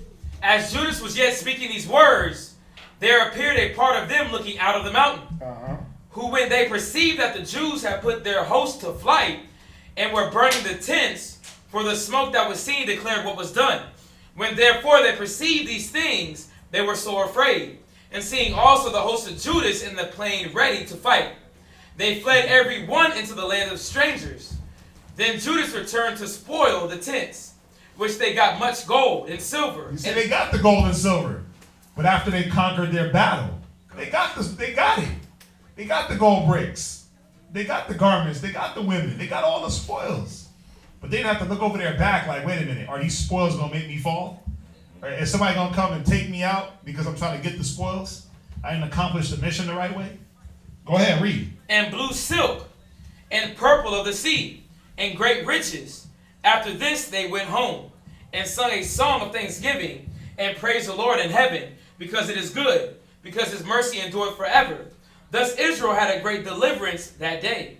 Now all the strangers that had escaped came and told Lysias what had happened, who, when he heard thereof, was confounded and discouraged, because neither such things as he would were done unto Israel, nor such things as the king commanded him were come to pass. Verse 28. The next year, therefore, following, Lysias gathered together 70,000 chose men afoot, and 5,000 horsemen. That's 65,000 total. So that's like, what, double the number from 5,000, right? Nah, that's more than 65,000? 65,000. Nah, that's 60 times. Yeah, 60 times more. That's 60 times more. Right? Oh, yeah. 65,000, go ahead. You have verse 28. And 5,000 horsemen that he might subdue them. Verse 29. So 5,000 didn't work, so 65,000, it has to work. Go ahead. And this is a year later.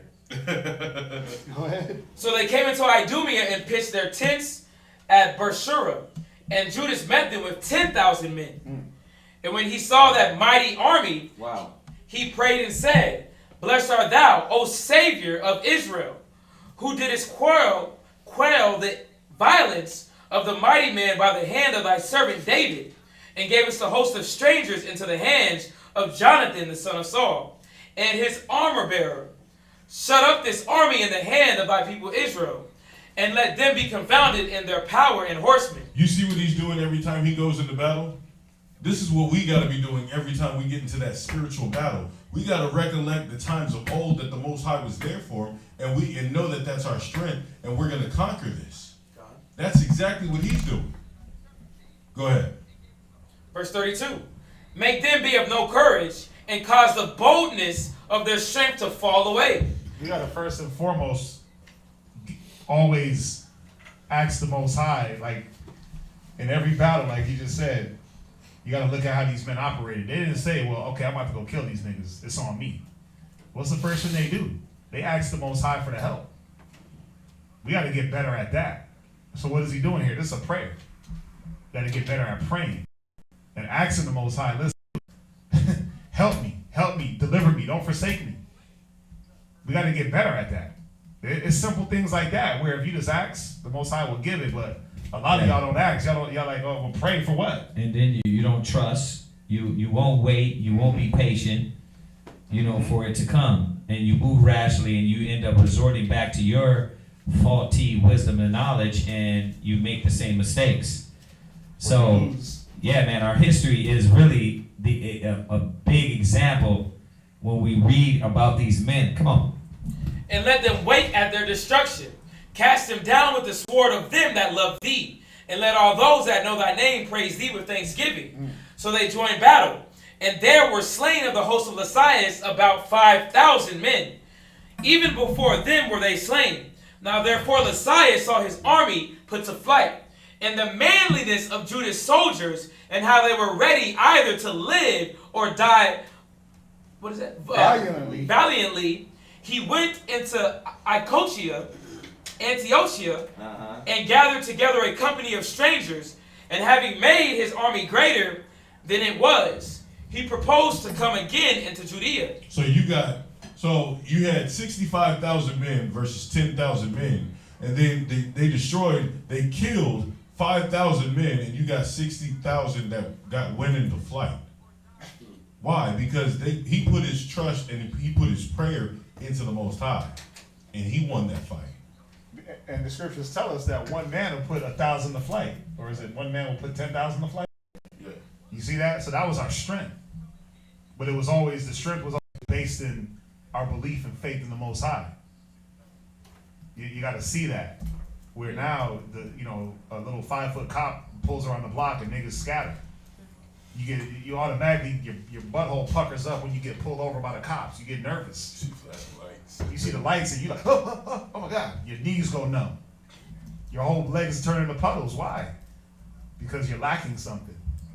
Lacking a little bit of faith and belief. Read on. Then said Judas and his brethren, Behold, our enemies are discomfited. Let us go up to cleanse and dedicate the sanctuary. Upon this, all his hosts assembled themselves together and went up into Mount Sion. And when they saw the sanctuary desolate and the altar profane and the gates burned up and shrubs growing in the courts as in a forest or in one of the mountains, yea, and the priests' chambers pulled down, they rent their clothes and made great lamentations and cast ashes upon their heads and fell down flat to the ground upon their faces and blew an alarm with the trumpets and cried toward heaven. Then Judas appointed certain men to fight against those that were in the fortress until he had cleansed the sanctuary. So he chose priests of blameless conversation, such as had pleasure in the law, who cleansed the sanctuary and bare out the defiled stones into an unclean place. And when as they consulted what to do with the altar of burnt offerings, which was profane, they thought it was best to pull it down, lest it should be a reproach to them, because the heathen had defiled it. Wherefore they pulled it down, and laid up the stones in the mountain of the temple in a convenient place, until there should come a prophet to show what should be done with them. Verse 47. Then they took whole stones according to the law, and built a new altar according to the former, and made up the sanctuary in the things that were within the temple, and hollowed the courts. They made also new holy vessels, and into the temple they brought the candlestick and the altar of burnt offerings, and of incense, and the table. And upon the altar they burned incense, and the lamps that were upon the candlestick they lighted, that they might give light in the temple. Furthermore, they set the loaves upon the table, and spread out the veils, and finished all the works which they had begun to make. Verse 54. Now on the 20th day of the 9th month, which is called the month of Keslu, in the 148th year, they rose up betimes in the morning, and offered sacrifices according to the law upon the new altar of burnt offerings which they had made. Look, and what time and what day the heathen have profaned it. Even in that was it dedicated with songs and citherns and harps and cymbals. Then all the people fell upon their right. So this is how Hanukkah was celebrated. They rededicated the temple. Okay, they worshiped, praising the Most High, who gave them good success. Go ahead. Verse 55. Okay. Verse 56. Oh, did you read 55? I didn't finish. Okay, go ahead. Then all the people fell upon their faces, worshiping and praising God of heaven, who had given them good success. Go ahead. And so they kept the dedication of the altar 8 days. So it's an 8-day feast. It's an 8-day dedication, right? And it happens to be the sisters are, if you look at the school, they're trying to rededicate our school. And by fixing it up, if you walk around, they're changing a lot of things and cleaning it up and painting. They've been doing a good job doing that. So that's what it's about. It's about the body. We know we don't have the one sanctuary, but we put in the unity, the brotherhood, right? The dedication of the day, right? The commemoration of the day. Okay, go ahead. And offer burnt offerings with gladness. Right, so we know we don't sacrifice, but the sacrifices of the Most High now are what? Broken spirit. broken spirit, a broken and contrite heart. They are Romans 12:1 that you present your bodies a living sacrifice, right? So those are the sacrifices that we're giving to the Most High. Go ahead. And sacrifice the sacrifice of deliverance and praise. Go ahead. They decked also the forefront of the temple with crowns of gold, and with shields, and the gates and the chambers they renewed, and hanged doors upon them. Right. Thus was there very great gladness among the people. Hold up, they came in contentious? There was very great gladness among the people. They had sorrows from what the world did? Very great gladness among the people. So when we're supposed to come in and have this 8-day celebration, we're supposed to be what? Very great gladness among the people. So we're supposed to have this gladness in doing this. Right. Right. You can't come in with your dead ass spirit. You know, like, I got to get up the next day. We're doing this for the Most High. All right? Think about grandma baking her pork and her turkey, and you went over and you ate some of her yams, right? You did it with love. You did it with joy. You came in happy as hell, drunk. I'm not saying this, you're going to be coming in that spirit, but I'm just saying you put into these false holidays. Yeah, when you were putting up your tree, you had the Jackson 5 Christmas album going. You had the matching shirts, little gay shirts with your rib. Right, you were drinking the eggnog spike with a little rum. Right. Y'all know what the hell y'all was doing. Right. Come on. You got it got all. into the Christmas spirit. Right. A whole month before 'Tis Christmas. the season. Deck the halls with boughs of folly. Right, with boughs of foolishness. Boughs of folly, for real. Boughs of foolishness. And you did it. You did it with joy. So we got to do the same thing for the Most High and read in the commemoration of the rededicating and the Most High giving us the glory over these nations once again. All right? So that is how the dedication of the temple was. Go ahead, read down. For that the reproach of the heathen was put away. Right. Moreover, Judas and his brethren, with the whole congregation of Israel, ordained that the days of the dedication of the altar should be kept in their season from year to year by the space of 8 days. Right. For the 25th day of the month Keslu, with myrrh and gladness. Right. Now it's sad, those sad puppies, but with gladness. It's about rejoicing, right? God. All right. So bring your fun face. All right. Does anybody got any questions on that? Let's try it again. Does anybody got any questions on that? All right. All right. Okay. I didn't say not your white fake face. That's the white smile right there. Don't bring that smile. I see that all day. Yeah. Don't bring that smile. That Edomite condescending. Yeah. The Edomite like. You dusty Negro smile. Yeah. Don't bring that smile. Don't talk to me. All right. Anything online? We went over because we wanted to finish it for you brothers and sisters online, and then we can always have this on here.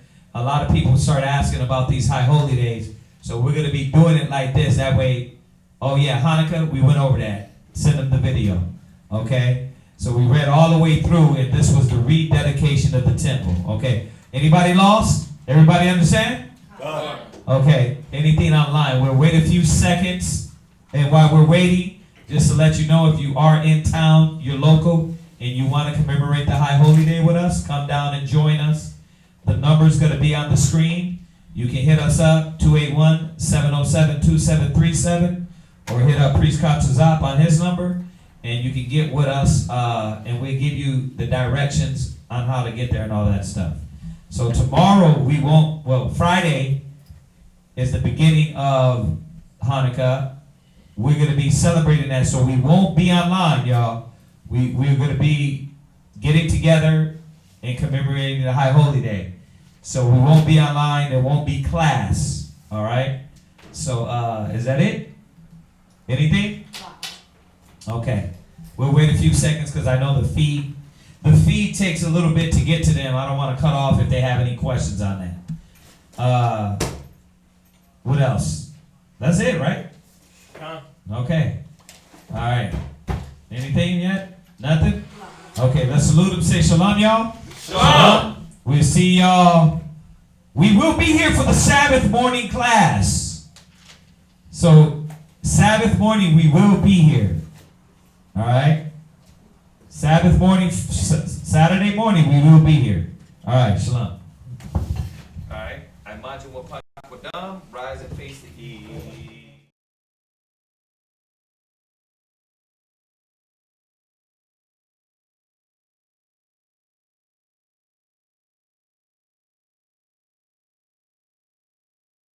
Jesus is real, but you devils taught lies on Christ. So many lies that when we come with the truth, people think that the lies is the truth and that the truth is the lie. We changed the truth for God into a lie.